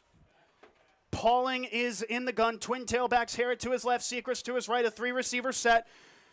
Double receiver right, 1 to the left side. Pauling in the gun, takes the snap. Hand off to Heron on the weak side. Bounces outside the numbers to the 45. Breaks the tackle. Midfield. 1st down and more to the opposite 45. And takes a shot right as he was going out of bounds inside of the Selinsgrove 45. Cash Herod. All he does is get big plays. I'll tell you what, though, he paid for that one. He got rocked on the sideline there, shoved out of bounds. But Herod, again, able to find the second level again. Able to get a gain of about 15 yards on that play. Cash Harrod paid the price. I see it, Ryan. 1st down and 10. It's Pauling on the play fake. Fires right side. Diving catch attempt is made there, and he stays on his feet. Thompson inside the 30 for the 1st down to the 28-yard line. Luke Thompson didn't have a reception coming into today. He's got his second, and that one moves the chains. And a really good catch there for his second reception. Thompson went airborne to bring that one down, landed quickly a defender in his face and ran him over. On 1st and 10, Pauling, handoff up the middle. Seacrest inside of that 30, past the line of scrimmage into the 26 for a 2-yard scoop. Luke Thompson, should be noted, has 1 receiving touchdown from last season. It came against Selinsgrove, a 4-yard touchdown. He has 2 receptions today, and on that 2-yard, we'll call it 3-yard gain from Seacrest, it's 2nd and 7 at the 26. 11.5 minutes left in the first half. Pauling in the gun, trips left, 1 right. Pauling to throw, quick fire, left side, screen pass, reception made, shakes a tackle, gets inside the 20, Watkins, 15, 10, 5, touchdown, Jersey Shore. There is a flag on the play. A flag on the play as a couple open field blocks were being made. Watkins was able to trot home after shaking an early tackle, but this looks to be in the area of holding. I'll tell you what, though, what a move there. Watkins put on the defender, able to make 2 miss, get into the open space, juke in towards the sideline, juke back out, able to get to the open field and score a touchdown. But, yeah, it looks like the Jersey Shore offense is backing up. So the open field block leading to a penalty marker, and the marker was made at the 14. So this will, if it's correct, back it out. Pardon me. It's been a rambunctious first quarter, Ryan. My apologies. But on the spot of the foul penalty, they have it now at the 24. So that'll be a net gain of just 1 yard from the penalty. So a 2nd down and 6 as they reset it. Pauling in the gun, trips right, 1 left. Pauling on the option, will flip it to Sechrist, cuts it outside the hashes, inside the 20, 15, 10, runs over a defender inside the 5, and that's where he's out of bounds. Inside of that 5-yard line is Bo Sechrist. And I'll tell you, some good downfield blocking there from Luke Ryan. Ryan looking like he was throwing him out of the club there. The Selinsgrove defender got thrown into the Jersey Shore sideline. On 1st down and goal, they'll spot it at the 3. Handoff, Sechrist lunges forward, and he's just shy of the goal line to the 1, a gain of 2. Can expect Jersey Shore to go back to Sechrist. Here, Sechrist, they're bruising back. He's going to get a lot of these carries here in the goal-to-go situations. Looks like he's going to line up and single eye to get it again. On 2nd and goal, they'll actually spread him out. Trips left, 1 right, but Sechrist, the tailback, to hand it off again. He gets right to the goal line, but stopped shy again. The far side referee making the signal first as they tried to spread him out. It didn't work. And now it's 3rd down and goal as the Seals look to make a stop. Yeah, good job there from the Selinsgrove defensive line. Able to crash early, get one of the defensive tackles in behind the Jersey Shore line and force him back. On 3rd and goal, this time option play. Pauling dives him, takes it himself. Touchdown, Jersey Shore. Nolan Pauling with his 4th rushing touchdown of the season. And the Bulldogs continue to lead. They have scored 20 unanswered. And those option plays are so hard to stop on the goal line. You have to almost sell out and send your entire team to one side if they are going to run the option. Jersey Shore there catches them. They weren't prepared for it. Pauling didn't have the pitch, ran it right up the middle for the score. On the point after attempt, Passetti is nothing but butter. He gets another point after attempt, and the Bulldogs lead 21-6. With 10 minutes and 16 seconds left to go in the first half. The Bulldogs 21 unanswered, and now over 730. This is incredible. Over 730 have tuned into this one. We are shattering our single-season record here in terms of viewers. Thank you so much for tuning in. We will do our best to provide the best coverage possible here from the Grove and on the Bear Country Sports Network. And by the way, I have seen a couple of the comments. That scoreboard is coming soon, actually, as next week. But for those of you tuning in, we still appreciate it. Tom Fleming, the camera operator, Ryan States on color, and I'm Nicolas Severini here for this one, taking you throughout it. 21 unanswered for the Bulldogs. They lead by 15. Well, Nick, I said early on in the game that this might not be the game for you if you love running the football. I'll take that one back. All 4 touchdowns so far in this game have all come via the ground. Looks like we're playing some good old-fashioned 1940s football right now. Forward pass, who needs it? Maybe we should move the camera into black and white, although I'm not sure if the viewers would appreciate that from the YouTube stream, but it is still smash mouth football that the Bulldogs are playing. Set to send this one away here is Reinhardt. This one is pooched and will be fielded by the up man at the 27. He bounces outside of the 30, and he slips up a bit, gets forward to the 35, and will be wrestled down. At the 37 is the up man, Peter Scorsoni, who has the lone rushing touchdown on the day for the Seals. As Selinsgrove will start this drive at their own as they'll mark the ball here. They're getting the new football. They'll call it the 37, we'll say. Left side hash. Selinsgrove, they've really struggled since scoring on that opening touchdown. By my view, I don't believe they have a first down even since that score. They've got to go back to what worked for them on that touchdown drive. A lot of those quick passes. Jersey Shore's not going to hide that they're going to blitz you on every down. You need to take advantage of that, throwing quick screen passes, quick in routes, and taking advantage and getting yards after the catch. Amato under center takes a snap. Handoff Rice. Gets upfield past the 40. And we'll get wrestled down just shy of that first down marker to the 42. Well, if all those fails, go back to what you do best, and that's been running the ball for the Seals. They're able to pick up about 7 on the play as they spot it. So a second down, we'll call it 4. Selinsgrove with that, their own 43, less than 10 minutes to go in this first half of action. And Amato breaking the huddle here for the Seals. In the I formation, they spread them out, 2 receivers set, 1 left, 1 right. Fegley, the fullback, Rice, the tailback. Motion, right to left is the receiver. Amato takes the snap, handoff to the fullback. He lunges forward through contact, and it was very impressive for the freshman Fegley just to get anything on that play. He picks up one and sets up a 3rd and short. Fegley got met right at the line, was able to kind of dive forward and fall forward, and it makes it from what was a second, or would have been a 3rd and medium, to a 3rd and manageable. 3rd down and 3, we'll call it. Just over 9 minutes left to go in this first half. Tom Gravish's guys are certainly thriving here. They're trying to provide another 3 and out. Here is this defense. Amato gets into the same formation. The receiver on the right side is Teets. On the left side is Neidig. Amato under center. Shore looks like they're showing blitz. They send the house. Handoff Rice. Gets met in the backfield. He's not going to get there. Oh, it was Luke Thompson as well as one of the defensive linemen who got there first. It's a loss of 1, a 4th and 4, and it looks like the punting unit comes out onto the field. What a play. For the 3rd time this game, and all of them coming on 3rd down, Jersey Shore showing some late pressure, starts with 5 in the box, ends up with 7 in the box on that play. A perfectly timed call. Selinsgrove tried to sneak a run in there on 3rd and short. Bulldogs said no and was going to force the Seals to punt. On 4th and 4, Selinsgrove with it at their own 42. They're set to punt with just over 8 minutes left in the half. Carter is the punter. High snap, recovered well. Actually arced well for Carter as he sends this one away. It's a short punt.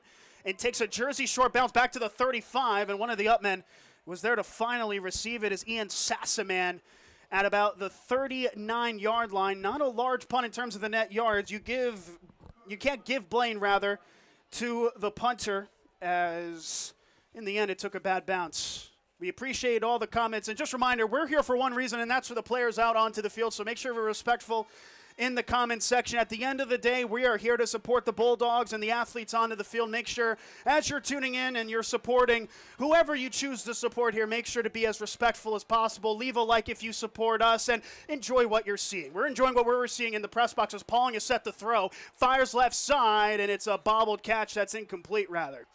Right at that 1st down marker was Carter Reinhardt, who was unable to haul it in. Great defensive coverage there by the defensive back to set up a 2nd down and 10, clock stop, 7:56 in the first half. Yeah, that was Nash Fordyce again. That's the 2nd time he was beat early on the route, able to make up the ground and knock the ball out. On 2nd and 10, Pauling to throw, screen pass, caught outside the numbers to the 40, cuts upfield, spins away to the 45, and is rattled at about the 44, actually, in fact. Not the best marking there. The receiver who made that catch will contest it. I believe that was Carter Reinhardt on the left side. Sets up a 3rd down and 5. Halfway point in the 2nd quarter. Bulldogs 21-6 up. Pauling option play. Pitches on the outside. Harrod has a long way to go. Rather, it's Sechrist who tries to reverse to the left side. He's not going to get there. Selinsgrove able to shield the edge very impressively. This is going to turn into a loss. Sechrist tried to turn Mildew into barbecue, but wasn't able to get it upfield. It's a 4th down. Some good blocking there on the outside from the Bulldogs, but better tracking there from the Seals. They saw the option. They immediately crashed to the outside, forced Pauling to pitch. And Sechrist, like you said, Nick, nowhere to go. Tried to cut back upfield, couldn't find anything, hits the ground, and Bulldogs going to punt. A loss of 4. Bulldogs punting unit is out onto the field for, I believe, either the 1st or 2nd time in this game, with less than 7 minutes in the first half, up 21-6. Snap is good. Reinhardt sends it end over end. It's a very booming punt, and it takes a Jersey Shore bounce inside of the 20. Well, if you're playing Madden and that's the coffin corner, that gets about a point or maybe even 3 if you were feeling lucky. But in this game, it takes it to the 19. And playing the field position game is not a bad idea here from the Bulldogs. Pin the Seals back, force them to do what they really haven't been able to do all game long, and that's force a long, sustained drive. Selinsgrove has gotten some first downs in bunches at times. Obviously, that led to the touchdown, but they've struggled to string those together. It's a good job here by the Bulldogs and a really good punt overall. I just want to say, Ryan, we'd be doing this if only 5 people were watching because we love it so much. How about this? Over 800 have now tuned in, 804 and counting. We appreciate all of the support, and we love seeing that number go up selfishly. It has to be said. We love all the support, and we enjoy that you guys are enjoying it as well. Amato first play under center, hands it off to the tailback. Rice gets met at the line of scrimmage, not much else. It'll be a 2nd down and 10 to come. And for those of you tuning in, hey, this is only the start of a football-filled weekend. Join Ryan States and myself as we have Lock Haven football tomorrow night as the Bald Eagles open up their season against Glenville State. Coverage starts at 4:30 with an hour-long podcast previewing the game. 5:30 pregame from Hubert Jack Stadium for the 6 o'clock kickoff live on the Bear. Myself and Ryan will be at every single Lock Haven and Jersey Shore game. Tom Fleming joining us for the Bulldogs on camera. Second down and 10. Just over 6 minutes left in the first half. Selinsgrove with the ball down 21-6. Amato under center, 2 receivers left side. Amato to throw. Has time, fires it deep. One-on-one coverage. It's underthrown. Oh, he high pointed it. No, it's incomplete. It's incomplete. Jonathan Neidig, the intended target, and Neidig got away with a pull. He pulled the horse collar of the defensive back, Reinhardt. The referee didn't see it. In the end, it was an incomplete pass, and a lot of boo birds for the Bulldogs side, but in the end, it's an incompletion. Neidig got away with one. I'll tell you what, if anyone did see it, it was that Jersey Shore sideline. There was an immediate eruption of boos when there was no flag thrown. Neidig there and Reinhardt both fighting down the field, but you're right, Neidig looked like hooked a bit of a collar, got away with it, but lucky for the Bulldogs, it didn't result in the catch. So a net nothing out of it. On third down and 10, 5:55 left in the first half. Amato under center, 2 receivers left side, I formation. Amato set the pass, quick throw left side, catch is made by Teets, gets past the 20 to the 22, but that's not going to be enough for the first. Teets, the intended target, the leading receiver, made the catch but couldn't turn it upfield, just a 2-yard gain and a 4th down. And on a 3rd and long, an interesting call there to go with the screen pass. Looked like maybe trying to catch the Bulldogs off guard, but they were not fooled. They only had 1 safety back deep. They were expecting a shorter throw closer to the sticks. Got one there, was able to wrap him up and force a punt deep in Bulldog territory. On 4th down and 8, Crew Carter set to send it away. 5.5 minutes left in counting in the first half. Jersey Shore 21, Selinsgrove 6. I'm sure the Bulldogs are loving this first half, especially after going down. Oh, there's going to be a late movement. A flag is down. This is going to be impeding the punter, so hang on a second. A 4th down and 8 is about to turn into a 4th down and 3 as Bo Sechrist jumped on the near side edge. And lucky for Jersey Shore, that doesn't give them an automatic first down. However, it is close. For Selinsgrove, no question, you're still going to punt it here. You cannot go for it this early on, this deep into your own territory. But it might back the Bulldogs up a net of 10 yards after this punt. 4th down and 3. Carter once again set to send it away. Watkins, and it looks like Reinhardt are back deep to return.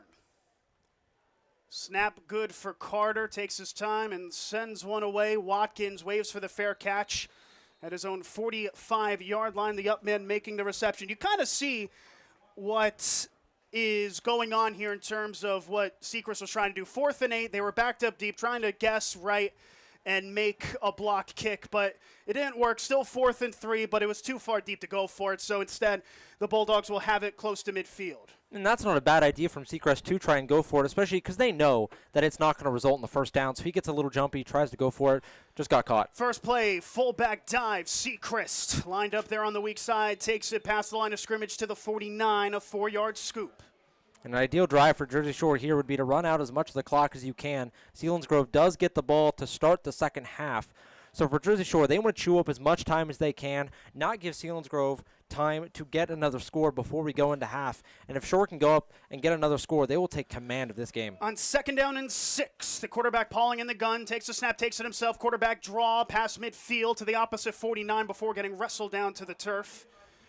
Gain of a couple. Owen Hoffman on the tackle. 3rd down and medium to come. And with 3rd and medium coming, I wouldn't be surprised if they just tried to take a shot downfield to Carson Watkins. They've tried it 2 times in this game.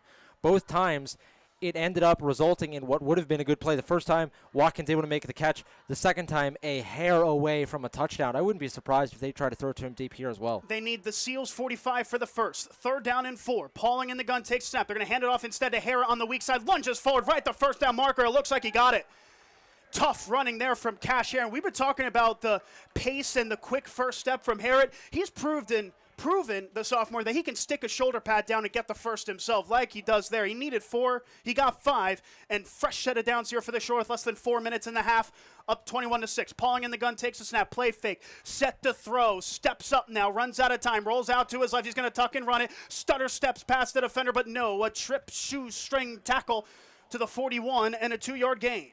Some good field reading there from Pauling. Pauling, I think, wanted to take the deep shot down the field. They had a few receivers running about 10 or 20 yards down the field. Pauling looked like he was gearing up to go for it. Decided against it. Just got a few yards on the ground as Jersey Shore calls a timeout. 2nd down and 7. Tom Gravish takes his first timeout. He's got 2 remaining, Ryan. Taking a peek at the comments, and I think this is something that's been important, I would say. The O-line, I would argue, has had a pretty impressive matchup against the Seals, haven't they, Ryan? They haven't been dominating like they did against Delaware Valley, like that they've been doing against Dallas. But it leads to improvisation from the running backs and the quarterback. And I would say after an early gut punch that maybe sent them on the ropes, they've been able to recover well.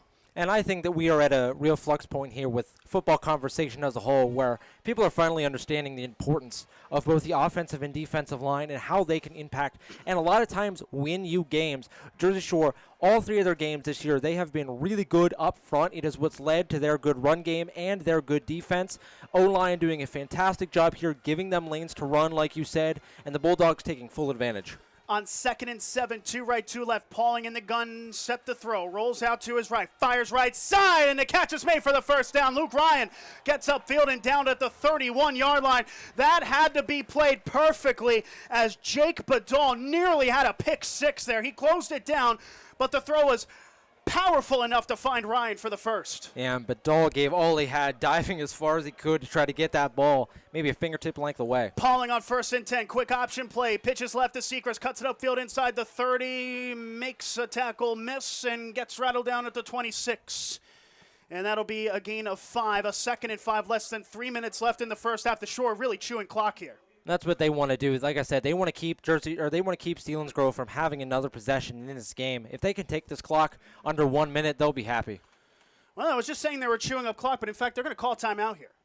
And actually, in fact, it was Selinsgrove that took that first timeout. So, correction, it was not Tom Gravish that took that first timeout. It was Selinsgrove, and this timeout was not taken by coach. It's an injury timeout as we start to see some cramping at the end of the first half. We were commenting on it before, off the air about, the importance of stretching and the importance of, how often you see cramping, especially in games like these where you have so many two-way starters. And now that we're in the second quarter, I expect we're probably going to see more of that. And we hope, of course, that it's only cramping 2 Seals players down on the field right now. Yeah, you're going to see a lot of that in about the first month of the season because when you're going through things like practice and all that, you never really – that doesn't prepare you for games, especially on the lower half of your body. So you're going to see a lot of these like leg cramps or these small like twisted ankles or stuff like that as these players get more into the season. And like you said, when you're playing 2 ways and you're playing football 2 ways, it is hard on your body. So you see a lot of players deal with those injuries throughout the season. You hope that cramps is all it is, but you're going to see a lot of stuff like that in about the first month of the season until these players really get their bodies warmed up. One of the players off the field, as is the other. Good to see they're off on their own strength. 2:47 left to go in the second quarter. 21-6 Bulldogs lead. And they have 2nd down and 5 at the Selinsgrove 26. They're trying to put the exclamation point on this first half. Pauling in the gun takes the snap. Handoff weak side. Cuts it upfield. Past the 25, right at that 20-yard line marker. We'll see if he got enough. It's at the 21, rather. The referee near side stops the clock, and that is to move the chains. It is a first down. Second time there. The Bulldogs have been about as close as you could to getting that first down there. Maybe an inch or 2 over the line to pick up the first down, but good for them because that means they get to keep chewing the clock. 2.5 minutes to go then in the first half, clock counting down. It's a handoff this time to Harrod down the weak side. He's got space. 15, upfield to the 10, breaks a tackle to 5, reaches for the end zone, and he's just shy. Oh, they marked him short to the 1. This kid is special. Cash Harrod making moves upfield, and they'll spot him with 1 yard to go for the score. They're going to line him up quick. Pauling in the gun, 2 minutes and change left in the half. Handoff to Harrod, bounces outside. He's going to get brought down. That'll be a loss. Harrod trying to get to the outside, and he'll lose 2 in the process. So 2 minutes left in the first half. And how about the blocking to set it up for Harrod? He had acres of space on that initial run. You want to give a lot of credit to the left side of the line, Braylon Swales and Taylon Lowe, for giving him the ability to get to that second level and get all the way down to the 1 yard line. The Jersey Shore offensive line has been really good so far in this game. They're really leading the way for this offense. And now we see another timeout come onto the field with a $1:54. I'm not sure who took it. I believe it's Selinsgrove, and that's a smart play. That's what they tell you to do when it's goal to go. You call a timeout, and by taking that timeout, it allows the opportunity for the other team to get the ball back, as Selinsgrove is trying to do. Now, it should be noted, Selinsgrove also gets the ball, Ryan, in the second half. Right now, it's one timeout left for the Seals. $1:54 in the first half. Jersey Shore 21, Selinsgrove 6. The Bulldogs will have second and goal at the 3 after the 2-yard loss from Harrod. Points is all they need on this drive. All the Bulldogs need is points on this drive. A field goal, a touchdown, it doesn't matter. They cannot run the risk of having Selinsgrove get the ball back, score again before half, and score coming out of the half. They need a score here. Second and goal, quarterback keeper Paul, rather an option play to the outside, cuts upfield, Seacrest, and he's in! Touchdown, Jersey Shore! Bo Seacrest finding the painted turf for the first time today, his third crib call of the season, and they lead 27-6 with the extra point to come. And that was some good blocking on the right side of the Jersey Shore offensive line. Nate Thompson and Isaac Shirley creating the path for Seacrest to get up the field. Seacrest, when he got his legs moving, wasn't going to be denied. Passetti's point after, another crystal clear extra point for Passetti. And how about that? Selinsgrove were up 6-0 in the early stages. With 1:49 to go in the first half, Jersey Shore have now scored 28 unanswered, and they lead with $1:49 to play in the second quarter. It really feels like just the life has been sucked out of that Seals far sideline as we stand here, them on the far side. They got that first touchdown. They go up 6-0, and the energy here was fantastic. The sideline for the Seals up and moving, everybody clapping, getting ready to go, getting the defense hyped up on the sideline, and you look at it now, there's a lot of just standing around and waiting for the kickoff to happen, as it feels like they've just had the life drained out of them. How crucial is getting points for the Seals on this drive? 1:49 left in the half. Necessary. They have to score on this drive. They have to find a way to get points. A field goal, a touchdown. If they want to stay in this game, they have to get some sort of momentum going into the half. We saw it last week with Delaware Valley. They scored before going into the half, and that's what gave them a little bit of momentum going into halftime and coming out in the third quarter and having the third quarter that they did. Selinsgrove needs to do the same. This one is going to get pooched out to the near side, stays in bounds, and will get returned at the 9, breaks the tackle 15, 20, 25. It will be pushed out of bounds shy of that 25-yard marker. That was almost a disaster there for the Seals. The return man wanted to let it go out of bounds, but it took a precarious bounce back in play. He had to handle it, and it turned it into not the worst gain in the world, past the 20. They'll mark it at about the 24. That's one of those plays where if you're a kick returner, you kind of panic because you're not really sure what to do. You want the ball to go out of bounds because it advances you farther down the field, but it's not like a punt where you can just let it go. You have to touch it. He ends up making the decision to touch it, and I'll tell you what, like you said, a really good return considering the circumstances. So now first down and 10. Selinsgrove attempting a 2-minute drill with a 1:46 left in the half, trailing 28-6 against the Shore. Motto in the gun. Pistol, takes the snap. Another end-around play to the tight end. That is Scorsoni, who typically lines up at the flanker spot. He'll get to the line of scrimmage, but not much else as a timeout is taken. Timeout you'd assume there by Selinsgrove as they try to stop the clock. Well, now if you're Jersey Shore, you just tried to play checkers. Selinsgrove wanted to play chess. Did the Bulldogs try to whip out the backgammon table and start taking timeouts here? I think it's on the table for sure. Love the backgammon reference as well, but I think it's on the table if you're Jersey Shore, if you want to try to get the ball back. However, for me, I feel like that's a little bit too aggressive. You have all the momentum in your favor. You've came out, you scored 28 unanswered. If I were the Bulldogs, I would let it go to the half, but there's a reason I'm here with a headset up in the booth and not down on the sidelines. They know more than what we do, and we'll see what they do. You play much backgammon? I do not. I've never played backgammon, actually. You know, it's funny. Sometimes when the power comes out because of a storm, I get a nice Creek Unique candle, and I'll play it. Creek Unique, the candle she will light first. Handmade from Creek Unique Candles and More in downtown Lock Haven. I got to tell you, these might be the best ad reads I've ever heard. Listen, makes me want to buy a candle. High school football, we got to have some fun here. We have a record audience of over 800 tuning in concurrently in this game and over 50 likes. We're now right at 800, so call it the commentator's curse, $7.99, but we peaked at over 850. 134, Amato in the gun, takes the snap, looks to throw, under pressure, down he goes! Lost the football! It's picked up by the Shore! 15, 10, one man to beat to the 5, the big man churning, and they get it down at the 4! Oh, goodness me, what a play by the defensive line. And it's the Shore nose tackle that picked it up and took it in goal-to-goal territory. And if I'm not mistaken, that looked like it was Connor Yingling coming off the blind side. Amato rolling out to his right.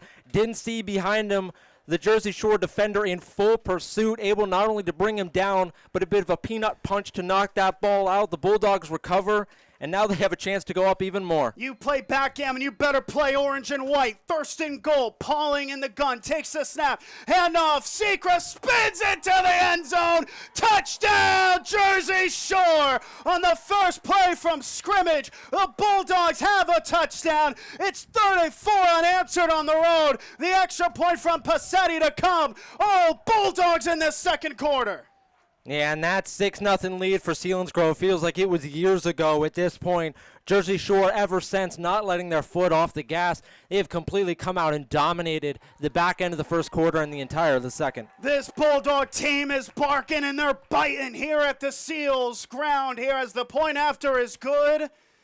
And with 1:20 left to go in this first half, the Bulldogs are in dreamland. Now, I should know, I did not actually see the extra point, but now we can confirm it's 35-6. I saw the kicker get fired up. I assume that meant he made it, and that is in fact the case. 35-6, 1:20 to play in the first half of action. And this is an incredible performance after going down 6-0. A team that was labeled small, a team that is labeled young, are playing bigger, stronger, and smarter than way beyond their years here on the road. We talked about this before the season started. There were some questions on how this young team would look this year. Were they going to look scared of the moment? They have never once been scared of the moment so far this year. Game against Delaware Valley. Big lead goes down to a 7-point lead. They never blinked. They never backed down. In this game, Selinsgrove goes up early. The Bulldogs never back down. This one fielded at the 15 by the returner. Takes it 20, 25, and he is rocked. Oh, goodness me. He was sent up into the air there by one of the return defenders. A big hit applied there, as it'll be Selinsgrove football at the 26, but did he take a shot or what? That's Chase Ellison, the freshman, getting in the midst. Love to see those true freshmen get some time in games like these and make a hit like that. Jody Hoffman, I think we're doing more than barking right now. We're biting at the Seals at the moment. 1:16 left in the first half. It's Jersey Shore 35. It's Selinsgrove 6. And an incredible first half of action here in Selinsgrove. So 1st and 10 in the I formation is Amato. I formation set to receivers. Amato handoff fullback is Fegley, who takes it past the line of scrimmage to about the 27, and immediately a timeout is taken, or at least a stoppage of the clock as they'll look to set the ball and get in the midst here. Now the timeout was called. I think that's a timeout from Jersey Shore. Tom Gravish immediately went to the head referee and calls a timeout. The Bulldogs aren't backing away. They want to get the ball back again. One timeout remaining for the Dogs. One timeout remaining for the Seals. 1 minute and 10 seconds in this elongated second quarter. And I think the Bulldogs don't want this quarter to end, do they? I mean, clearly not. They call the timeout. They fancy themselves a chance to get the ball back here. And Selinsgrove, I think, is just going to run the ball out here. They just, I think, want to get this quarter and this half out of their memory as quickly as possible. Get into the locker room and just try to figure some things out at halftime. Jersey Shore not letting them back down. And Jersey Shore not letting them back away either. They're coming full force. They want to get the ball back and try to light up this first quarter or this second quarter. 70 seconds. 1 minute, 10 seconds remaining in the second. Jersey Shore 35, Selinsgrove 6. It would be impalpable to imagine that scoreline about 5 minutes into this game, but that is what we have here. 2nd down and 9 for the Seals. I formation, Amato. Bulldogs trying to get this ball back. Under center, Amato. Motion man left to right, Teets. It's a handoff weak side Rice. Gets upfield to the 30, 31, and that's what will get brought down right onto his back there. Cash Harrett applying the initial pressure. Carter Reinhardt there to clean it up. Another timeout by the Shore. They have none left. 1 minute and 3 seconds left. If they stop them, the Shore do, on this 3rd down and medium, they will get the ball back and be forced to get the ball back there with less than 15 seconds remaining, but based off of what we've seen with this Bulldogs team, 15 seconds might be enough, you know. Yeah, 15 seconds doesn't give them much of a chance to score, but it does give them a chance, and that's what they're hunting. And I saw it there in the YouTube comments, so shout out to the comments as well, saying that I hope they don't take the pressure off like they did last week, and I think this is the lesson they learned from last week. They cannot back down. They cannot allow any foot off the gas at any point during this game. That's why they want to try to get the ball back. They want to have it pedal to the metal and just try to get as many points as they can before they go into the half. It was 42-14 against Delaware Valley at one point. And they wound up winning, the Bulldogs, but it was 49-42 the final score. They lead 35-6 here, 1 minute, 3 seconds. Bulldogs with no more timeouts. Seals with 1 in possession, 3rd down and 5. Amato under center. Takes the snap, pitch out to Rice. He nearly bobbled it, recovers, gets upfield, and lunges for the first down marker, and he just might get it. It's going to be very close. No, it looks like he'll be short. He'll be short by a yard, and on 4th and 1, the punting unit is going to come out onto the field. Now, that play took a lot longer than you expected, so because of that, they will punt the Seals with about 11 seconds on the clock. So if they punt, the Shore will have maybe a play because they have no timeouts. They'll have one play after the punt return, assuming that they'll be able to even get it in the first place. It's going to be 11 seconds when the Seals punt. So a play maybe for the Shore. Well, we did see last time from the Seals, they took a little bit longer to get the punt off. You saw the punter kind of stand there for a second or two before punting it away. Wondering if you might see something similar here on this play. Just try to drain as much clock off as possible, and depending on the return, Selinsgrove or Jersey Shore might not even have a chance to have a play. And while we have a timeout that was taken 13.2. So unless this punt takes up, and this play on the punt takes up 13 seconds, Jersey Shore might have a play. We've gained over 100 subscribers in the midst of this one. Be sure to subscribe and leave a like if you are enjoying the stream. We are broadcasting all 11 Jersey Shore football games on this YouTube channel. And if you tune into the radio on Saturdays, you might just hear us for Lock Haven football as well. Join Ryan and I for live Lock Haven University football tomorrow night. The Bald Eagles open their season against Glenville State at the Jack. I love the way that's said. Hubert Jack Stadium. Here, the Haven Nation podcast at 4:30. Pregame at 5:30 for the 6 kickoff. 99.9 FM streaming through bearcountry999.com. Video, as always, through golhu.com. So they're going to go for it on 4th and 1. This is interesting. Amato is under center on 4th and 1. They're going to try to get it here. Hard count, some movement, and now a stoppage. I did not see – oh, no, there is a flag. There is a flag on the near side. And this is going to be encroachment on the defense. That was a nip and tuck one, Ryan. Yeah, and I don't think the Seals were ever really intending on going for that. I think the play was either you take a false start or you go for the encroachment first, and they were able to get one there with the hard count. If you can't get it, run the play clock to 0, back up 5 yards, give your punter more room to punt. They're able to get the encroachment call there, and that'll lead to the end of the half, it looks like. Yeah, you give them credit. It worked there on the hard count. Still a young team is the Shore on that one. A young mistake. 13 seconds in the half. Amato is under center I formation, 2 receiver set. 1st and 10 at their own 40. Amato is going to look to pass here. Under pressure. Hit as he throws. One-on-one coverage. It's incomplete. That stops the clock with 8 seconds left as the intended target on the right side wasn't able to haul it in coverage on that far end. Typically is Carson Watkins. And if you're the Seals, no reason not to try to take a shot in that play. See if you can get anything to materialize. Might try to do the same here on 2nd down. If they can't get it, kneel the ball, go to the half. Well, you have to be careful because Amato took a shot as he sent it away. Now, he did get it off in time, get off a good throw. But you're at the craps table and you're already down by a bit more than you would like at the table, and you're begging not to get a 7. You've already rolled 1 7 so far on the previous drive. You're trying to prevent another one. You could say it could never happen. It's impossible, but trust me, I've been there. 2nd down and 10 at the 40. Amato under center. Same formation for the Seals. Amato to throw. Under pressure again, and down he goes. Oh, he was rattled down to the turf. An emphatic stop by the Jersey Shore linebacker, and what a way to end the first half of play. The Bulldogs are biting here at Selinsgrove. At halftime, it's Jersey Shore 35. It's Selinsgrove 6. And Ryan, you look stunned. I look stunned as well. Based off of what we saw in the early stages, who could have imagined a result like that through the first half of play? After looking at the first 3 drives of this game for both sides, I think everybody kind of thought this would be a more low-scoring affair, but the Bulldogs completely blown this game wide open, and the way they've done it is they adapted situationally. They struggled on defense early on because Selinsgrove was taking a lot of those short passes when Jersey Shore would come on the blitz. They dropped 2 safeties back into the deep zone. Selinsgrove took advantage, hitting those intermediate parts of the field. Bulldogs responded, pushing their safeties up closer to the line of scrimmage, forcing Selinsgrove to try to have to go for the deep ball to gain yards. They've not been able to hit it yet. And it's the reason why they've shut down their offense on the offensive side of the field for the Bulldogs. The run game got going. They couldn't be stopped with the run game, and now we're seeing it 35-6. Incredible happenings here at Selinsgrove. The Bulldogs trying to go to 3-0, and they might have taken the entire district, maybe, dare I say, the entire state on notice with that first half performance. They're going to try to cap it off when we return. Coming up at halftime, we'll have our thoughts on the first half and more as the second half is set to begin in about 15 to 18 minutes time. You're tuned in to Jersey Shore football on the Bear Country Sports Network. Your halftime score, Jersey Shore 35, Selinsgrove 6. Now's the time to reserve space for your pup at Sweet Dreams Pet Resort on Sunrise Lane in Mill Hall for this fall and winter.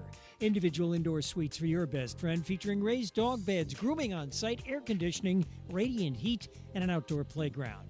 Take advantage of weekday doggy daycare, 570-377-0340. Fully licensed and insured, fully staffed with on-site security at all times. Online at sweetdreamspetresort.com and on Facebook.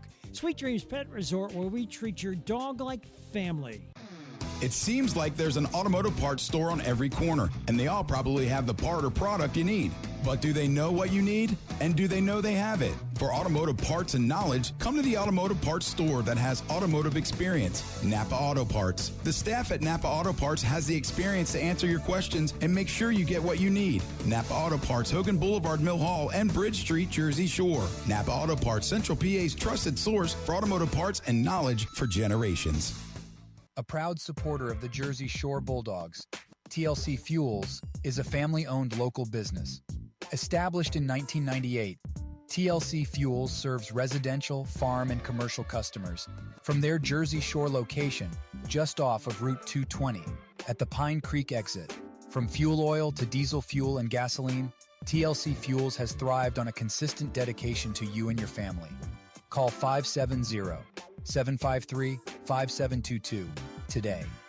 Think about the last time you thanked yourself for something. Maybe it was that me time you took last Tuesday, or finally learning Italian. Want to do something you'll really thank yourself for later? Start creating a plan for your financial goals today. State Farm agent Jason Eberhardt is here in Jersey Shore to help you build a plan that will set you up for success. The earlier you start planning your goals, the better off you'll be. Call State Farm agent Jason Eberhardt today, 570-865-5191. Then, thank yourself later. Like a good neighbor, State Farm is there. B.A. Meixel for local residential and commercial electrical contracting.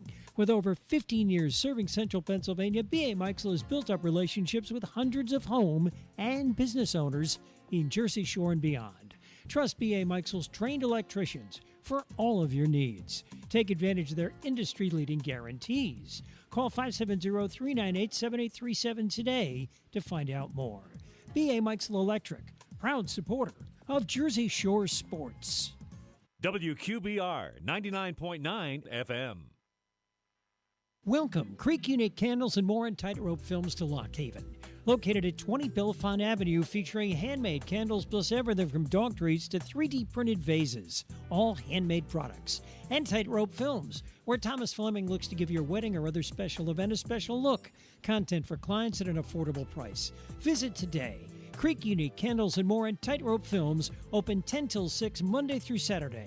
570-244-6882. Find them on Facebook. It seems like the cost of everything is on the rise. But Erie Insurance can help make sure your auto insurance premium isn't one of them. Avoid rate increases with Erie Rate Lock. Even if you have a claim, your rates won't go up until you change your car, driver, or address. Your local Erie agent is Brigandy, Gleghorn, and Hafley. Get a quote today. Erie Rate Lock is not available in all states. Other conditions and limitations at erieinsurance.com. Go to erieinsurance.com for company licensure and product details. Always supporting the Jersey Shore Bulldogs, it's the Twilight Diner in Loganton, open 7 days and featuring a full menu, breakfast, lunch, and dinner, and daily specials. So good, people ask for their food by name, and they bring that great taste on the road with the Twilight Diner on wheels. And now at this area's newest venue for weddings, reunions, and gatherings, Miller's Barn in Tylersville. Hold your next event in the middle of Amish country. Twilight Diner, 603 North Mill Street, Loganton. 570-725-3911 for takeout. Fred Ham Disposal has proudly served the community with residential and commercial trash removal for the last 55 years. They're a family-owned company that cares about the environment and their customers, providing extensive trash removal and recycling options. Their fleet of trucks provide reliable pickup service, and they give you a chance to pay your bill online. Fred Ham Disposal, here for you. Call 570-398-1814. Fred Ham Disposal. Get ready to hit the road with these great trips in October through Susquehanna Trailways. On the 2nd, it's Fall Holiday Mystery. The 4th, the Rail to Trails Bike Ride. On the 5th, the DC National Zoo. The 15th, Lehigh Gorge Train Ride. And on the 19th, Boo at the Philadelphia Zoo. Call Susquehanna Trailways, 570-322-5361, weekdays between 8 and 4. Check the Trailways Facebook page and website for more info. Hit the road with Susquehanna Trailways. Bear Country, 99.9 FM. Well, only bad things happen when you let a rabid dog out of his cage, and the Seals are finding out the hard way why that is such. At halftime here from Selinsgrove, it's Jersey Shore 35. It's Selinsgrove 6. Alongside Ryan States and Tom Fleming on camera, I'm Nicolas Severini. We are live here from beautiful Haredale Ball League Memorial Field in Selinsgrove, Pennsylvania. Great crowd, great historical numbers for those of you tuning in as well. We thank all of the support. It truly means a ton to all of us here at the Bear, and all the work and all the efforts, Ryan, that we've done so far, just 3 weeks in, to be able to produce all of this. And it really feels as though it's come in at a big moment. And just like the Bulldogs on the field, all the hard work that they've done, all the tough practices, a lot of the naysayers as well, and this team certainly has some, they have proven a lot wrong, and they're proving a lot wrong tonight as well. You know, when a lot of people looked at this roster early before the season started, they said starting a lot of underclassmen, a lot of sophomores, a lot of freshmen, a lot of guys who haven't had snaps yet at the high school level, none more important than the quarterback, Nolan Pauling. This will be his first ever start this season. His first ever start. So a lot of people looked at this team and didn't know what they were going to be. Were they going to look young? Were they going to look inexperienced? Were they going to look scared of the moment? And I'll tell you what, they have looked nothing but the opposite. They've never been scared. They've never backed down from any of these moments. Whenever they've gone down or whenever they've almost blown a lead early in the game, they've come back every time and showed their resolve, and they did so here. Selinsgrove started off, it was number 9, Andrew Gesumaria, with the first touchdown of the game off of a Jersey Shore fumble. Gesumaria a 30-yard rushing touchdown with 6 minutes left in the first quarter to take the lead. But ever since then, it has been all dogs all day. Luke Ryan, 12-yard rushing touchdown. Cash Harrod, a touchdown. Nolan Pauling, a 1-yard rushing touchdown. A pair of touchdowns to end the half from Bo Sechrist from 2 and 3 yards, respectively. Jersey Shore established dominance at the line of scrimmage, dominance on the ground game. It led them to chew up a lot of clock in the first half and score a lot of points in the first half. And so the Bulldogs lead 35-6 at halftime. And, hey, we have our trivia winner here from Selinsgrove and from the Bear Country Studios. The question was, when was the last time Jersey Shore defeated Selinsgrove at Selinsgrove? The winner, Dyson Delaney from Jersey Shore, is the answer to that question. Way back, a bit further than people expect, in 2021. The second trivia question is going to come after this break. If you are under 21, you win a Burger King gift card. If you're over 21, you win some PA Lottery tickets. A special shout out to Burger King and PA Lottery for sponsoring this production of Jersey Shore Football on the Bear. When we return, we'll have our thoughts and our preview for the second half. That's coming up next. You're tuned in to Jersey Shore Football on the Bear Country Sports Network. Reliable. That word sums up Hollick's Colon Oil in Jersey Shore. Stocked and ready to go for fall and winter, Hollick's is a phone call away, 570-398-1190. A fixture in the community for the last 75 years. Hollick's Colon Oil will fill you up shortly after you call. Hollick's Colon Oil, 248 Locust Street in Jersey Shore.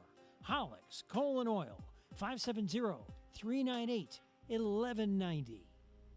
Fall is calling and adventure awaits. This is Graham at C.H. Waltz Outdoor and RV, and we're rolling out unbeatable deals as the season turns. Save thousands and choose from top brands like Forest River, Winnebago, KZ, and Intech RV in a great selection of floor plans. At C.H. Waltz Outdoor and RV, we believe in transparent pricing, no pressure sales, and absolutely no hidden fees. Visit us in the Pine Creek Valley or online at chwaltzoutdoor.com. Adventure awaits at C.H. Waltz Outdoor and RV.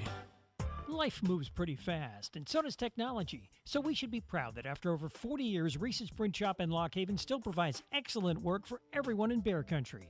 So many other print shops have closed their doors, but Randy Reese still offers digital and offset printing at competitive prices, and they're fast. Reese's Print Shop, 7 East Main Street, Lock Haven. Stop in, email randy@reesesprintshop.com or call 570-748-6528. Reese's Print Shop. See what we can do for you or your company. New home, big dreams, real life plans. You're saving, you're doing the best you can. You need a friend and a helping hand. Journey Bank, Journey Bank.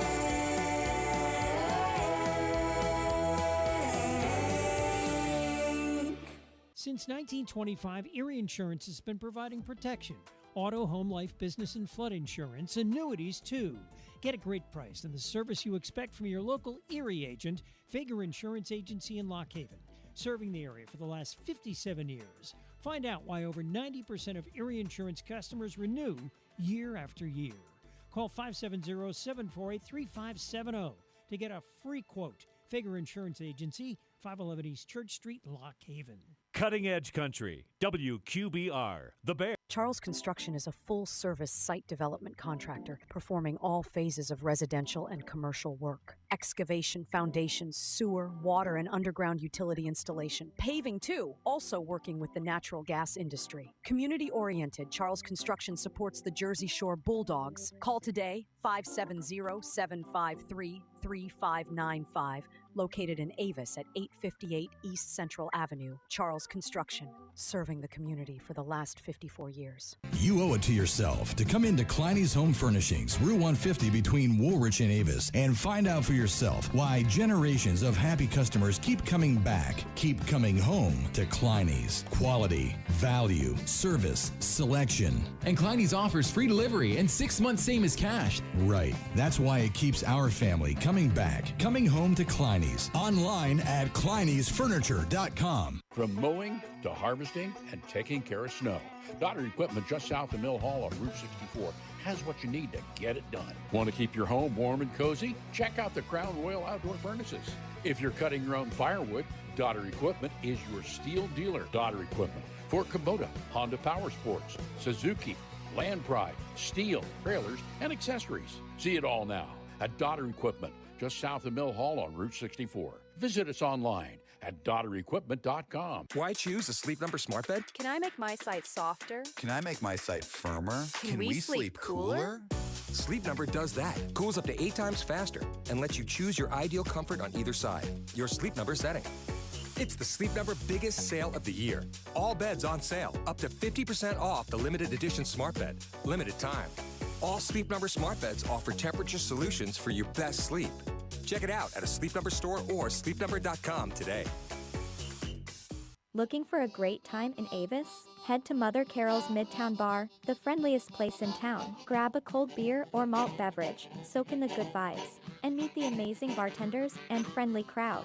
Challenge your friends to PA skill games or shoot some pool. And yes, smoking is permitted. Family owned for 49 years, you'll find us at 111 West Central Avenue in Avis. Open 3 to 10 Mondays, 11 to 10 Tuesday, Wednesday, Thursday, and 11 to 11 Fridays and Saturdays. WQBR 99.9 FM. We are at halftime. The players back out onto the field. Hey, we might have a short halftime here in the end with just over 2 minutes on the game clock. It's Jersey Shore 35. It is Selinsgrove 6. Now time for our second trivia question, and this one is a doozy. We already had one winner. Now the second trivia question. I got to be honest with you, Ryan. I had to double check it myself when you even asked it because I didn't know it was even a thing. But the second trivia question, and you're going to call into the Bear Country studio station. The phone number I will get in about 15 seconds because I forgot it. But Ryan, you did not forget the question. So here it is, the question, the trivia question. You can win either a Burger King gift card or PA lottery tickets. Let's hear it. All righty, Nick. What was the original name of the town of Jersey Shore before it was changed? I'll repeat that again. What was the original name of the town of Jersey Shore before it was changed? And because this is a tough one, give a little bit of a hint. It was changed in 1826. So if you're up on your pre-colonial history, you might be able to get this one. The phone line, 570-769-2327. That's 570-769-2327. If you get the answer right, you'll be put in a pool to win either a Burger King gift card or PA Lottery tickets. A special shout out to Burger King and PA Lottery for sponsoring Jersey Shore football on the Bear. The teams are ready to get going here, and we're ready to get going here in the press box of Selinsgrove, Pennsylvania. Tom Fleming is on camera, Ryan State's on color, and I'm Nicolas Severini here for this one. As we see the coaches for Jersey Shore soon to join us, separated by just half a wall, as they are definitely the happier of the two sets of coaches. It wasn't the case, though, early on. Selinsgrove opening the score in 6-0, but Jersey Shore coming back with 35 unanswered points. The Bulldogs will send it away from left to right. The Grove with two back deep to return as we see a fireworks show in the background. There's been fireworks popping in the backdrop throughout this halftime show. And the fireworks have primarily been on the field, and they've primarily been by the orange and white.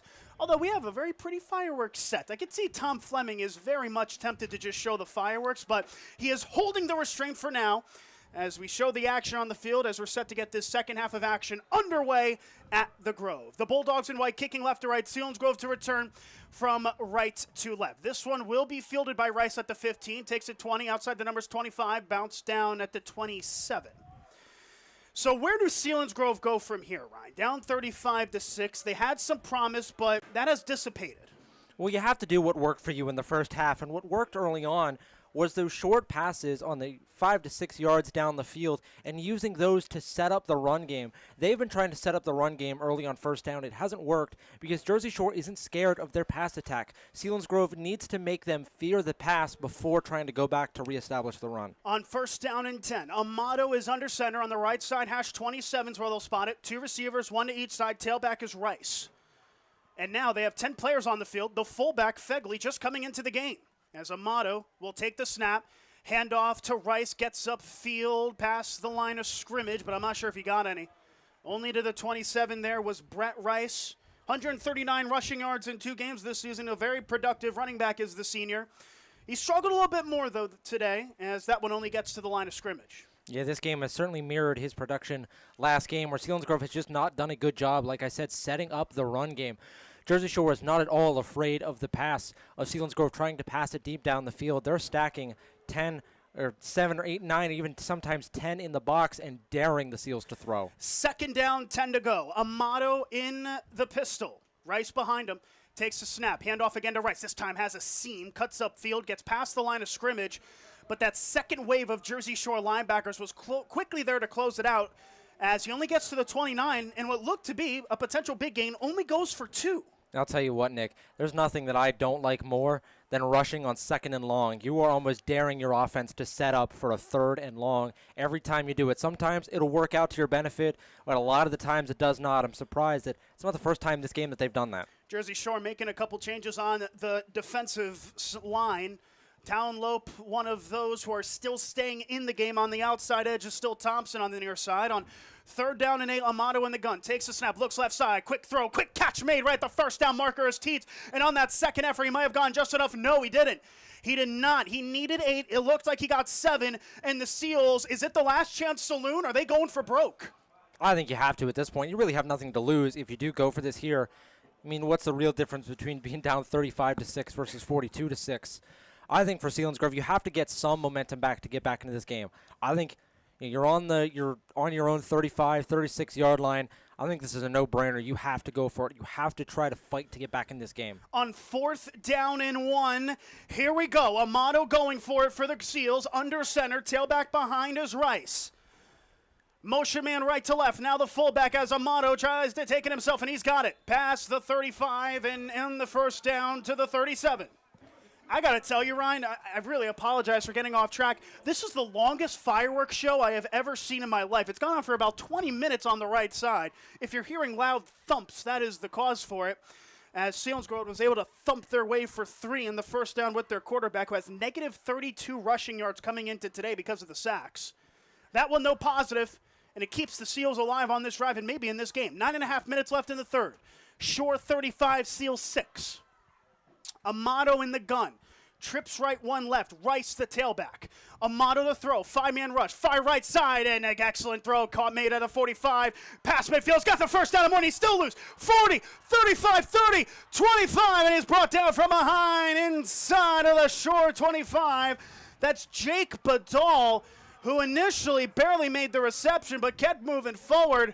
And a chase down tackle saving a score as the Seals look to get busy. In Selinsgrove, their best plays have been with Yak. Yards after the catch. They're catching it 5 yards down the field, running 25 yards down the field. There, in that case, for Badal. A great play for the Seals, and finally we're seeing this offense get some life back under them. On 1st and 10, the left side hash 22 of Jersey Shore, the Seals in Jersey Shore territory from my point just the second time today. 2 receivers set, 1 each side. Amato in the pistol, Rice behind him. Amato the snap, handoff, Rice up the middle at the line of scrimmage. He's met and he's not getting pushed forward. Bo Sechrist involved in the mix there. Looked like Talon Lope had a say in it as well. No gain, 2nd and 10.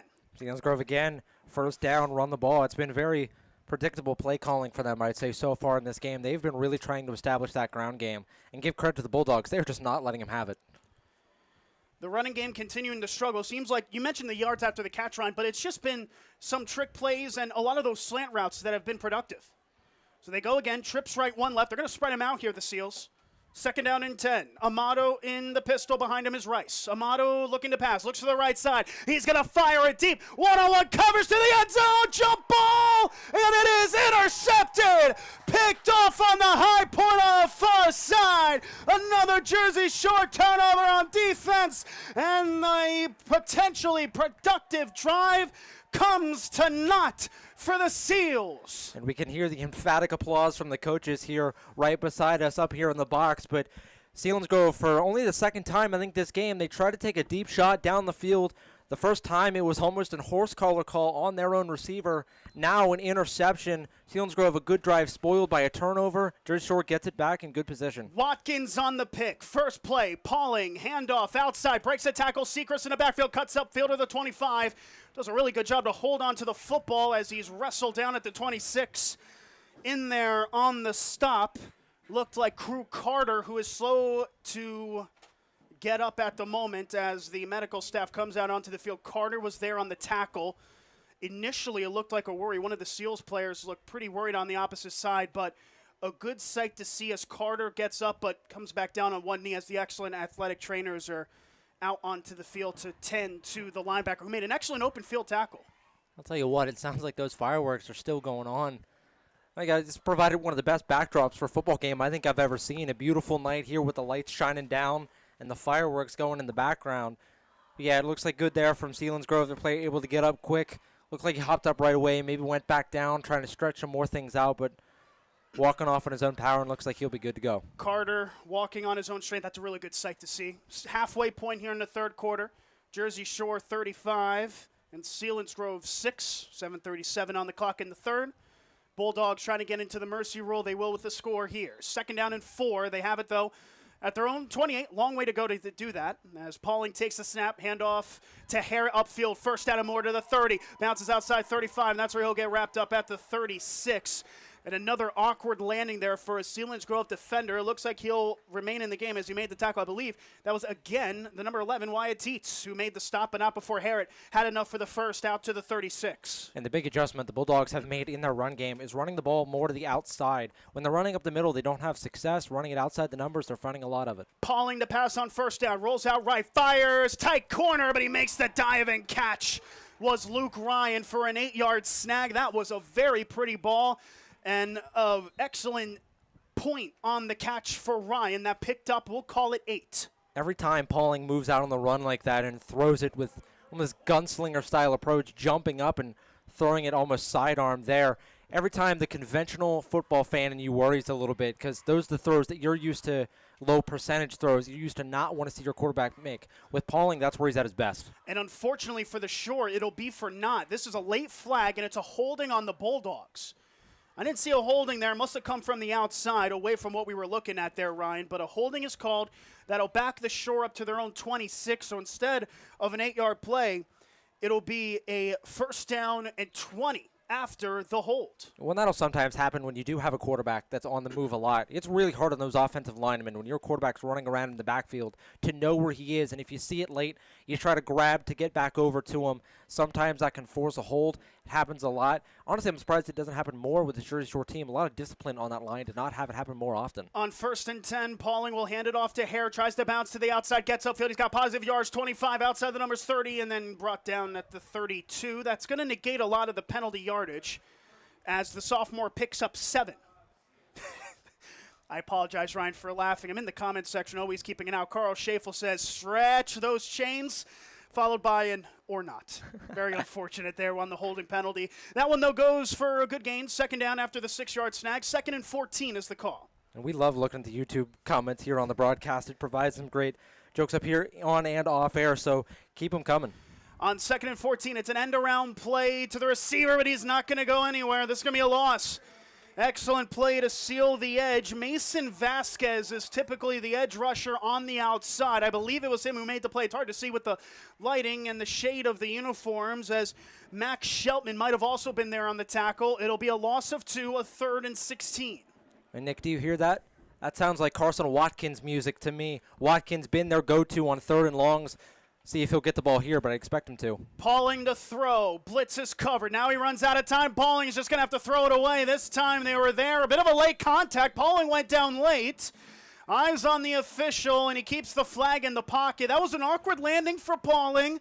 The Seals did very well to put pressure on the quarterback. It might have almost been too much. Yeah, but a good play there from Pauling to get that throw off. If he takes a sack there, he is about 10 or 12 yards back behind where the line of scrimmage was.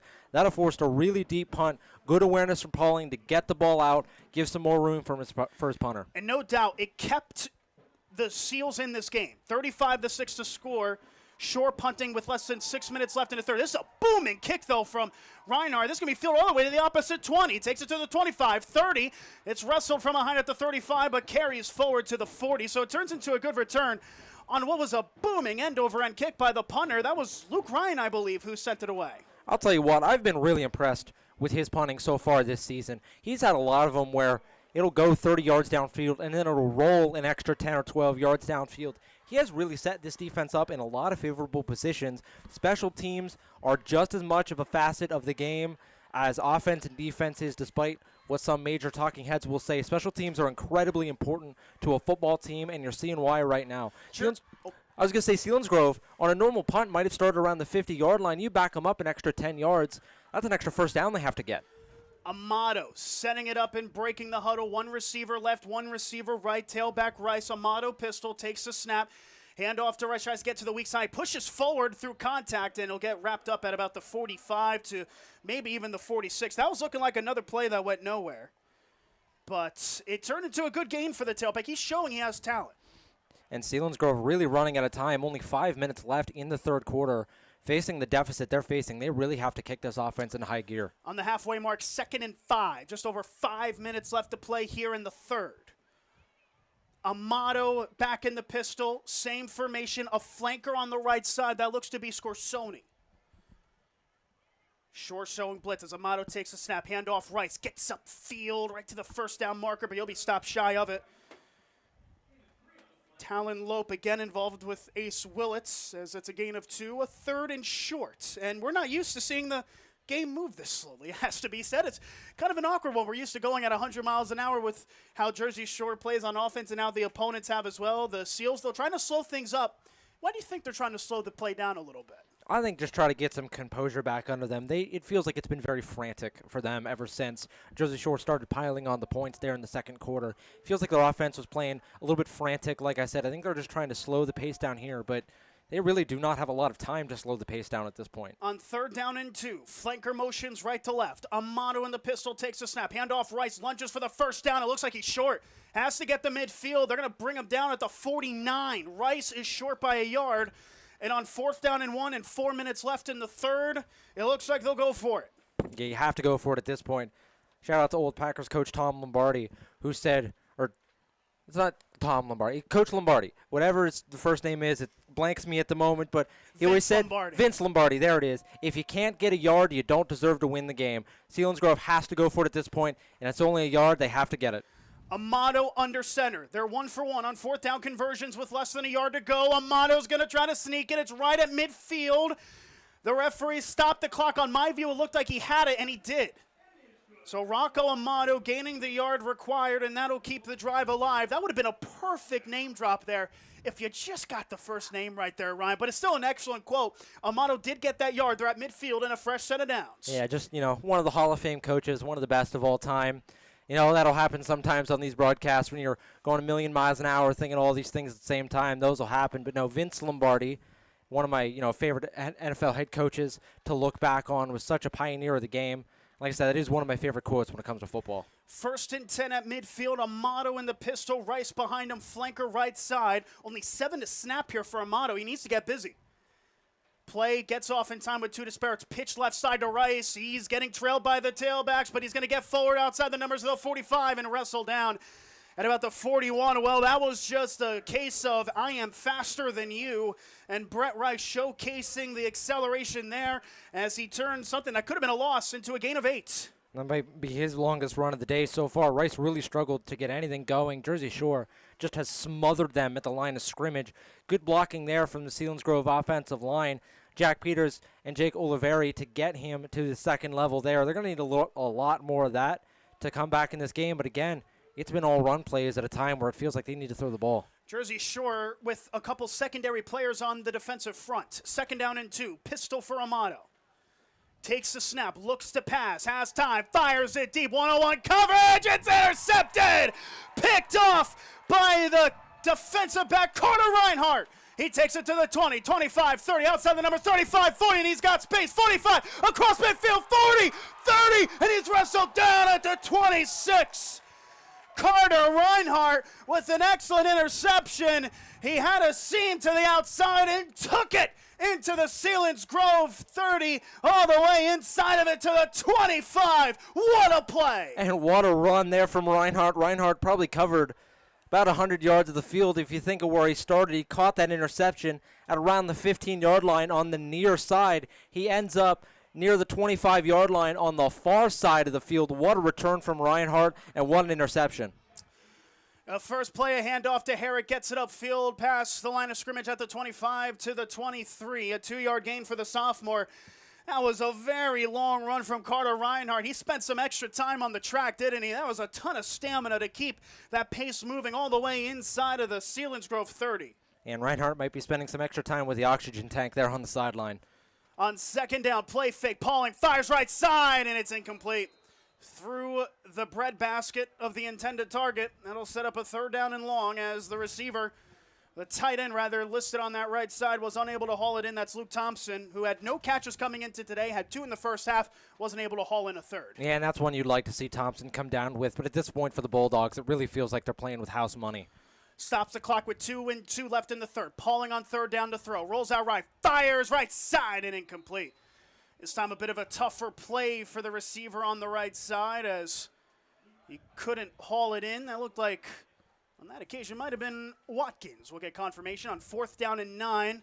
Area of uncertainty, a touchdown puts it in the mercy rule. We'll see what they try to do here.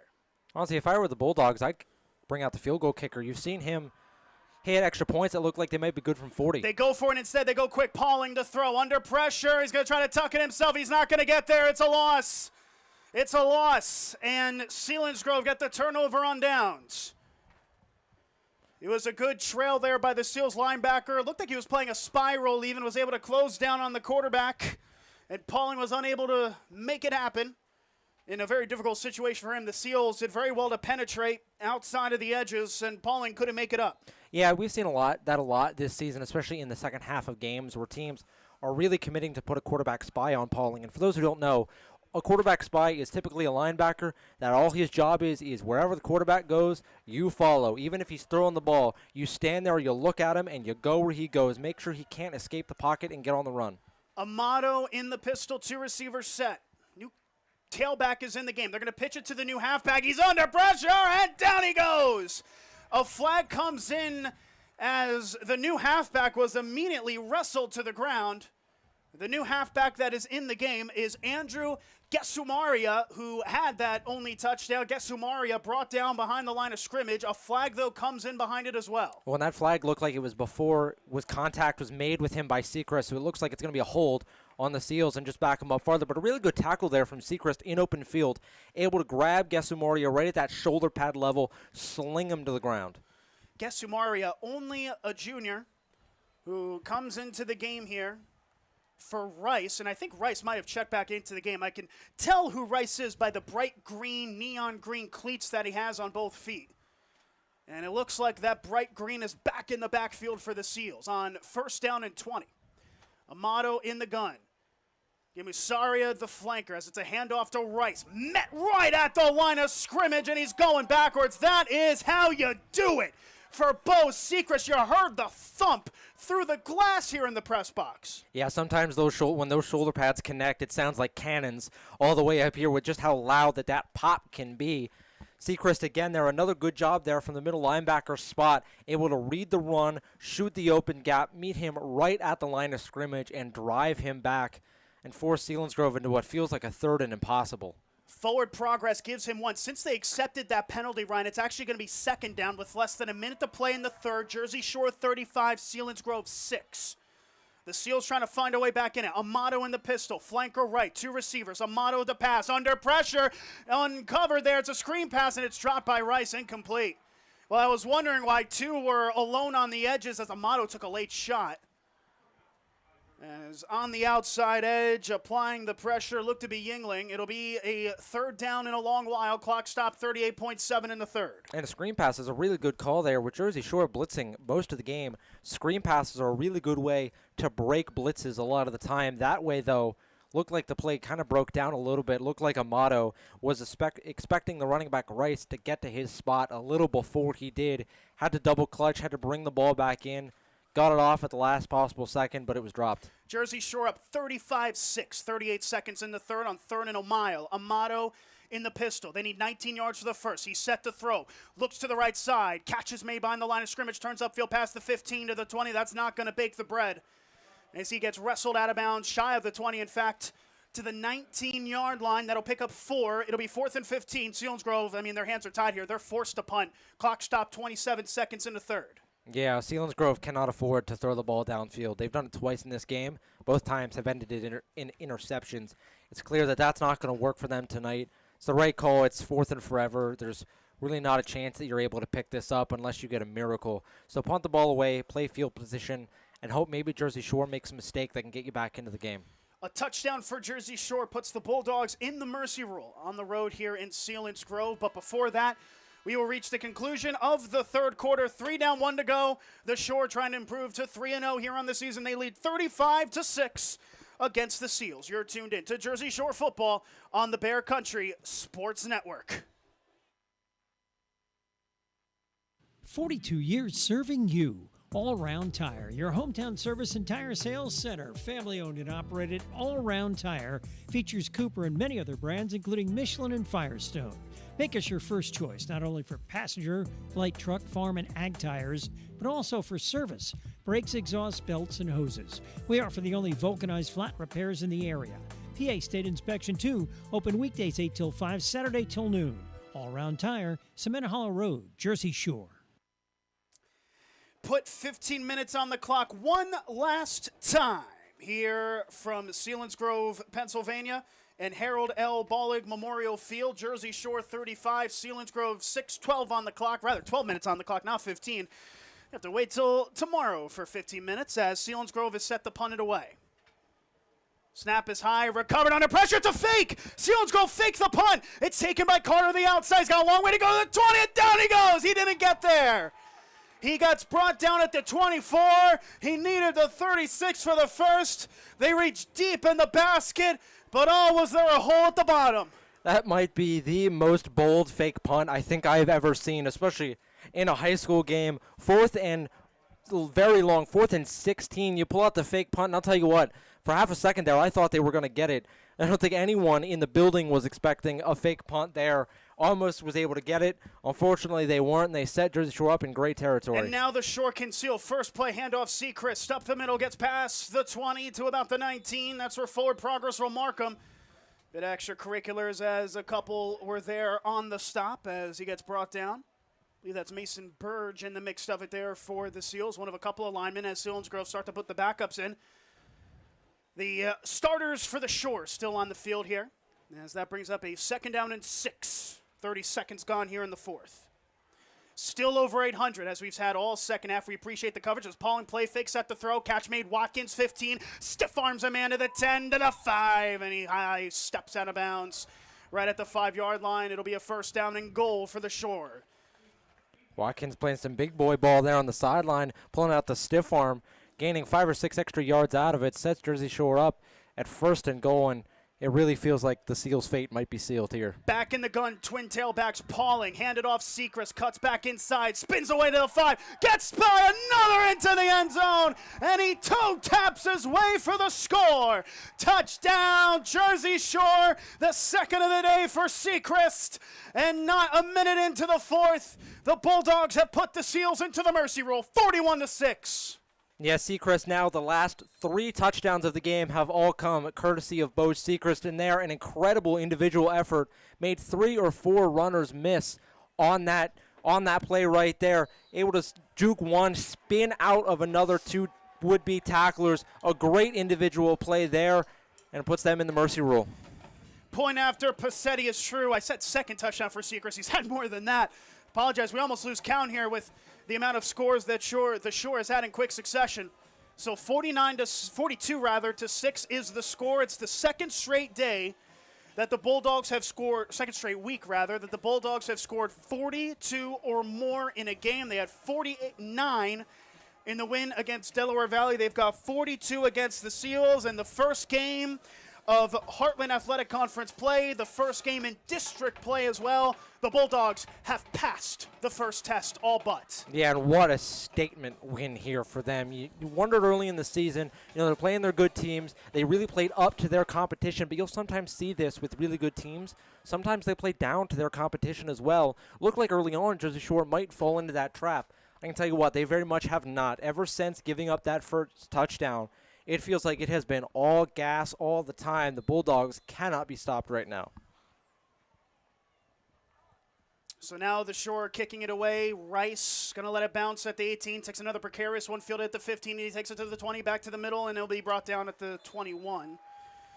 We haven't seen the backups for Jersey Shore yet this season, and we won't now. The starters for the defense back out onto the field with not a running clock yet. Did I do the math wrong? Well, I guess we have to wait on the referee's whistle, I believe, to restart the drive. I'm pretty sure that's how it goes naturally.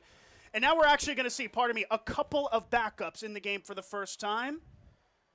Timothy Lope, the junior who is in. He actually does start, though. So really it's not exactly the second stringers. You had a couple of notable names, though, that are on the field. Jace Fetzer, the junior, in at linebacker. We're going to try to get more as they are made available to us. Fetzer, one of the few changes, this should be noted. It's like Jennings might be in at linebacker as well. So the linebacker in second unit might be on as Amato is under center. I formation. Amato, handoff Rice, and he's under pressure, and he's going to get brought down for a big loss. Immediately on the outside edge, the Bulldogs came and went, a loss of 2, and that'll bring up a 2nd and long. Yeah, you're talking about the backups coming in. I think Just the main one was we saw Nolan Pauling run onto the field to start the drive and was immediately taken off by head coach Tom Gravish. They want to protect their star quarterback, but on that one, Dalton Rerig also in the game at safety. Yeah, say on that last play there, Jersey Shore just is not allowing any room to run. Selinsgrove has really struggled to find any open space. Didn't find any there on a big loss. 10 minutes left. Bulldogs up 42-6. Amato in the I formation. Takes a snap. Handoff Rice. Weak side. Gets past the line of scrimmage, past the 20. And wrestled down at the 22 for gain of about 5, we'll call it. Still third down and a long ways to go here as more changes. They make one at a time, it seems like, come into the game. Mitchell Watkins is in. And also making a change in the game, Ace Willits, one of the starters. And Hayden Kelly, the sophomore, also comes into the fray, a backup defensive back. And now's the time where you put the backups into the game. It really feels like Selinsgrove has all but waved the white flag at this point. Get some new guys some time on the field, get them some looks, and who knows, maybe you'll find a surprise player. Third down, 9 to go for Amato. Under center, Rice still in at tailback, 2 receivers, right. Amato to throw, fakes, now fires on the slant, and it's incomplete. How about the coverage from Hayden Kelly? First game in as the defensive back on the left side. Amato wanted to test him. Kelly was glued to the receiver. It'll bring up a 4th down and 9. And I'll tell you, it happens all the time in blowout games like these where you see the backups come on and you maybe have a player or two that stuns you and really wows you with his performance, and Kelly looking like he might be that for the Bulldogs. Punting unit out onto the field. Reinhardt back deep to return. We've seen his returns, except on interceptions today more than anything else. A couple late substitutions here for Selinsgrove. Seems like they're struggling to get the offensive line out. Still have 30 seconds to snap it. 8.5 minutes left in this one. As the Seals are set to send it away. 4th down and 10. With that, their own 22. Big pressure. This one, though, is sent away by Rice. End over end kick. Reinhardt fields it at the 31. Gets by to the 35. A flag comes in. This is going to be on the return team as Reinhardt gets wrestled down to the 40. And it seems like an illegal block for Hayden Kelly. Well, he's done a little bit of everything, isn't he? Able to force that 4th down and a bit of a block in the back for his own efforts. Yeah, you saw Kelly there, and really obvious block in the back, and he knew it just as well as the referee did. Kelly shoved him from behind and immediately looked right up to the sky and knew the flag was coming right away. Backs Jersey Shore up, but at this point, it's all really semantics. Well, 8 minutes left, and the starters are on the field here for the Shore. Couple changes, though. Connor Yingling is in on the offensive side. Nolan Pauling is still the quarterback. I saw Luke Ryan come out onto the field. He's still in. Watkins still in as a receiver. Looks like a lot of the starting linemen are in as well. Maybe a new tailback as Pauling is in at quarterback. Well, and speaking of specifically for the quarterback, we saw last week when Pauling went down, their backup quarterback was Carson Watkins. As Pauling takes the snap, they'll hand it off to Cash Harrod, who's the starting tailback now, past the 25 to the 27. Harrod, definitely a productive member of this team, but Sechrist has been the lead tailback, so it seems like Harrod in the backup is going to get some touches. Yeah, and they want to see what they can see from Harrod here to end the game, but it really feels like that backfield is more of a 1A, 1B situation. Sechrist, 3 touchdowns this game. Harrod, 3 touchdowns last game. Timothy Lope now in at slot receiver, trips right, 1 left, Pauling to throw. Quick fire right side, catch is made on the outside, takes upfield to the 30. He's got speed, 35, 40, outside the numbers to the 45. That's a first down. Moves the change on a 15-yard snag. 7 minutes left, the Bulldogs running it out. Well, Nick, back to what I was saying about the quarterback Pauling. When he went down last week, they didn't have a backup. Their backup was starting receiver Carson Watkins. So while normally you would expect to see a backup quarterback in the game at this point, Jersey Shore might not have a backup quarterback option they feel comfortable enough to put out there. Trips left, 1 right. Pauling in the gun, takes the snap. Handoff Harrod, upfield, past line of scrimmage, midfield, 49, and then the 48 is where his resting place will be as the Seals were able to close the gap. Still 6.5 minutes left in a running clock. The Shore up 42-6, potentially their last offensive drive with less than 7 minutes remaining here. Watkins still in a receiver. Lope has been the only receiver change. Harrod is the starting tailback. On 2nd down and 5, motion man right to left. It's an end-around play here to, looks like Watkins gets upfield. First down and more, spins away to the 40, 35, another spin to the 30, and all the way to the 25. He's carrying the pile himself. Excellent play. That's actually Connor Yingling, who was there, the starting edge rusher. No, he's hurt. Connor Yingling slow to get up. He's able to crawl off on his own strength. I believe it might be cramping. We hope it's only cramping. as Yingling is down. That is a starting outside linebacker. Doesn't play a lot offensively. Might have just been cramping as the Shore are able to continue here. Watkins back on the field. 1st and 10. Handoff Harrod upfield past the 20. Lunges forward to the 16. That's where he'll stop. Yingling being stretched out on the near side. That is going to be for cramping. As I apologize for the phrasing there. 2nd down and 4 after the 6-yard gain. Trips to the right, 1 to the left. Pauling in the gun takes the snap. Handoff Harrod. Gets upfield. Past the defender. Inside the 15. Right at the 1st down marker. He's got it. Something funny, Ryan. I don't know what you're talking about there with the phrasing there at the end. Sometimes that's the best part of these games where you're getting near the end. It's a running clock. Sometimes you'll just get the inside thoughts come out a bit here from up in the broadcast booth. But for Jersey Shore, they don't look like they're running the clock all the way down. On 1st and 10, they end the option it to Harrod. Gets upfield to the 10. Outside the numbers of the 5. Lunges forward to the 3. Looks like they want one more here, don't they? With less than 5 minutes to play. By the way, the comment section's now talking about Lock Haven High School, the home of a couple former, of course, members of Jersey Shore's teaching staff that I can think of. 2nd down and 2 after the 8-yard snag. Pauling in the gun, quickly takes the snap, handoff here, immediately met behind the line of scrimmage at the 5. It looks like the Seals did well to get back and onto the line of scrimmage, so no offsides. That'll back them up to 3rd down and 3. Yeah, and that's the 3rd or 4th time in a row this drive. They're snapping the ball with about 30 seconds left on the play clock. They're seeing red right now. They're trying to run the score up. We'll talk more about what this win means for the Bulldogs if they're able to punch this in. On 3rd down, Pauling. Option play. Pauling takes it himself. 1st down, lunges, end zone. Awkward landing there. Be careful there as Pauling has enough for the 1st, and he's brought down at the 1. Well, who's the guy that said it? Lombardi? Was it Tom, Vince? I forgot what it's called. If you can't get 1 yard, you don't deserve to win the game. Is that who said that one? Was that Tom? I think it was Vince Lombardi, Oh, I think okay. is the name you're looking for there. 1st and goal. It's the backup tailback is unable to get a Cash Harrod wrestle down. That's going to lose a yard. Well, I'll tell you what, Jersey Shore's got a lot more than 1 yard so far in this game. They've been getting them in bunches. Shout out to another old-timey Kansas City coach, matriculate the ball down the field. They have not done that at all. They have been explosive down the field. They're just flexing the ball knowledge. On 2nd and goal, option play. Harrod has it. Harrod keeps it. Harrod scores it. Touchdown, Jersey Shore. Another rushing TD for the sophomore, his 5th of the year. And with 3.5 minutes left, the Bulldogs are an extra point away from matching their season high in points. It's 48-6. The Selinsgrove just got 48 points on the scoreboard. I don't think that's accurate. It is 48-6 with the extra point pending. As the scoreboard operator quickly changes it. Passetti's point after has the distance, and it is nothing but nylon, as they call it in basketball. 49-6, and the Bulldogs put a bow on a terrific performance on the road. Yeah, and this win means a lot for this program. Your first game in conference can really test where this team's at. Because, yes, you played well against Delaware Valley, and, yes, you played well against Dallas. 2 very good programs.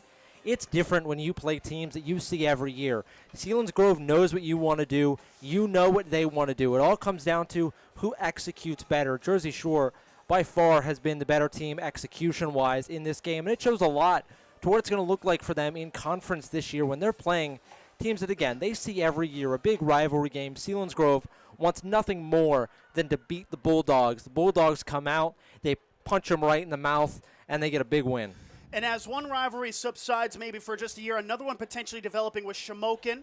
Of course, Shamokin defeating Jersey Shore in controversial fashion in the district championship last season. And it's looking almost destined at this stage of the season. We're only 3 weeks in. So much can happen.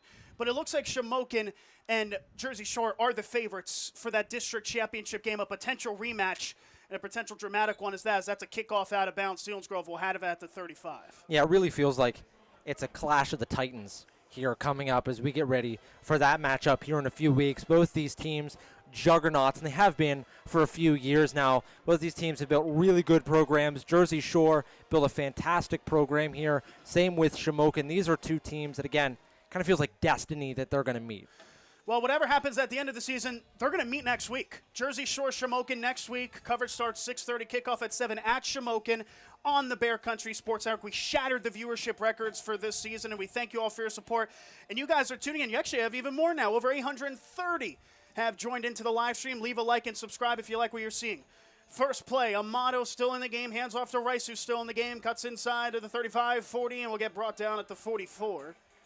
just shy of that first down marker as Jersey Shore making more and more changes out onto the field. Hunter Eck, the sophomore, is into the game for the first time. Hayden Kelly is the defensive back on the left side. Jason Jennings is a freshman at linebacker. He featured in the last drive as well. Also in the game, Dalton Rayrig, who re-enters from that previous drive too. So second down and inches. 2.5 minutes left in this game. The Shore up 49-6. Amato under center, takes a snap, handoff to the fullback. That usually is Fegley. He didn't get far, but enough for the first down. He got the yard required. Couple there on the stop for the Shore. Mitchell Watkins, also one that is in the game here for the Bulldogs.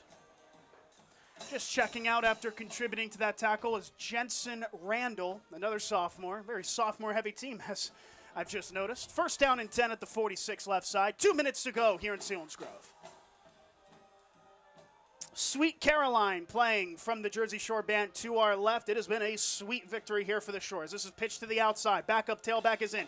Cuts outside the hashes past midfield and will get wrestled down at about the 40. A couple awkward tumbles there as a couple Jersey Shore players were in there on the stop. First to it was Tyson Fisher, the freshman.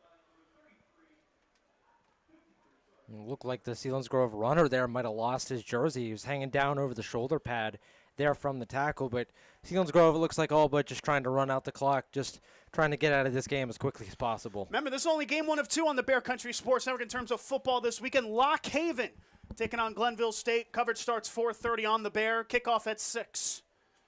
On second down and 4, just over a minute to go here in Selinsgrove. Amato, hand it off again to the tailback, gets past the 45 to the first down at about the 43. In the game at tailback, Isaac Thomas, the freshman, getting the next couple of carries, and is able to produce as well, give him credit. With less than a minute to play, maybe just 2 plays left to go here. In the game, Vincenzo DiCapria at defensive tackle. Always a pleasure being a substitute teacher in his class. I'm sure he has a couple of stories that is good to be told off the air. Some stories of Mr. S there in class. Yeah, don't get me started. Potentially the last play for Rocco Amato under center. Takes the snap. It's a pitch to the outside to the freshman tailback Thomas. Gets it upfield to the 40, tripped up inside of it to about the 38-yard line, and they can run the clock out from there. We'll see if they have time for another play.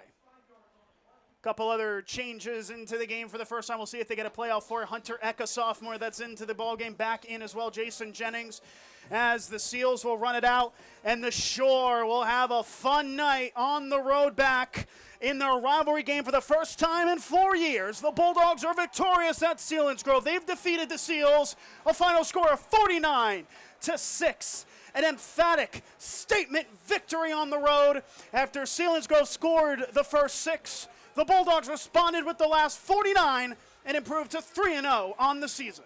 Yeah, the Seals started off with a score like you mentioned, but ended up the Bulldogs were just too much for them. The Seals trying to coast on the waves, but they ended up crashing against the Shore.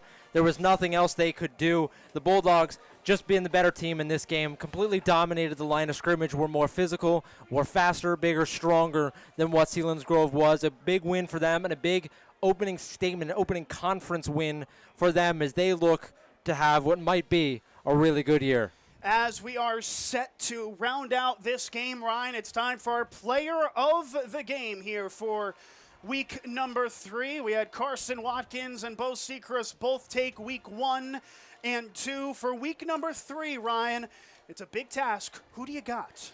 Well, I got to say it's Bo Sechrist again this week. Sechrist really sets the tone of what this Bulldogs team wants to be. Physical and imposing, and he was so in this game. 3 rushing touchdowns in the game. Completely set the tone. Their running game was struggling early on. When Sechrist got going, the Bulldogs got going. He is the catalyst for this Jersey Shore team, and had a great game today. And now we have the winner of our trivia. The question, Ryan, what was Jersey Shore, the town, named before it became Jersey Shore? Skylar Britton of Jersey Shore, formerly Waynesburg, with the correct answer. Congratulations, Skylar. You have won either a Pennsylvania Lottery ticket courtesy of PA Lottery, or a Burger King gift card courtesy of the King himself. How about that? I'm not sure if he's going to give it to her himself, but, still an impressive win nonetheless. As Jersey Shore get an impressive win, too. They improved to 3-0 on the season. They've got the big one next on the road against Shamokin, potentially the winner of the Heartland Athletic Conference and potentially the host of districts determined by that game. We'll see what happens later. And then they'll be at home after a 3-game road trip to take on Shikellamy the week after that. Selinsgrove dropped to 0-3. They'll look to get back on the road against Central Mountain before hosting Williamsport in their next 2 games. As that's going to wrap things up here from Harold L. Bollig Memorial Field. For our executive producer, Dave Stratton, our director is Tom Fleming, and color commentator Ryan States. I'm Nicolas Severini saying so long from Selinsgrove. Your final score, Jersey Shore 49, Selinsgrove 6. Thanks for listening to tonight's game, brought to you by All Round Tire, Jason Eberhardt State Farm Insurance, Napa, TLC Fuels, B.A. Meixel Electric, Journey Bank, Donner Equipment, Twilight Diner, Doug at Alexander Kia, Brigandy, Gleghorn and Hafley Insurance, Sweet Dreams Pet Resort, Susquehanna Trailways, Reese's Print Shop, Ham's Disposal, C.H. Waltz Outdoor and RV, Hollick's Coal and Oil, Creek Unique Candles and more, Tightrope Films, Charles Construction, Mother Carol's Midtown Bar, Kleiny's Furniture, Fager Insurance, and T-Mobile. Get ready for our next broadcast next Friday, Revenge Time at Shamokin. Same deal as tonight, live on 99.9 FM, streaming through BearCountry999.com. YouTube for live video, search Bear Country 999. Hear it, see it, win free prizes on the Bear Country Sports Network and CentralPASports.com.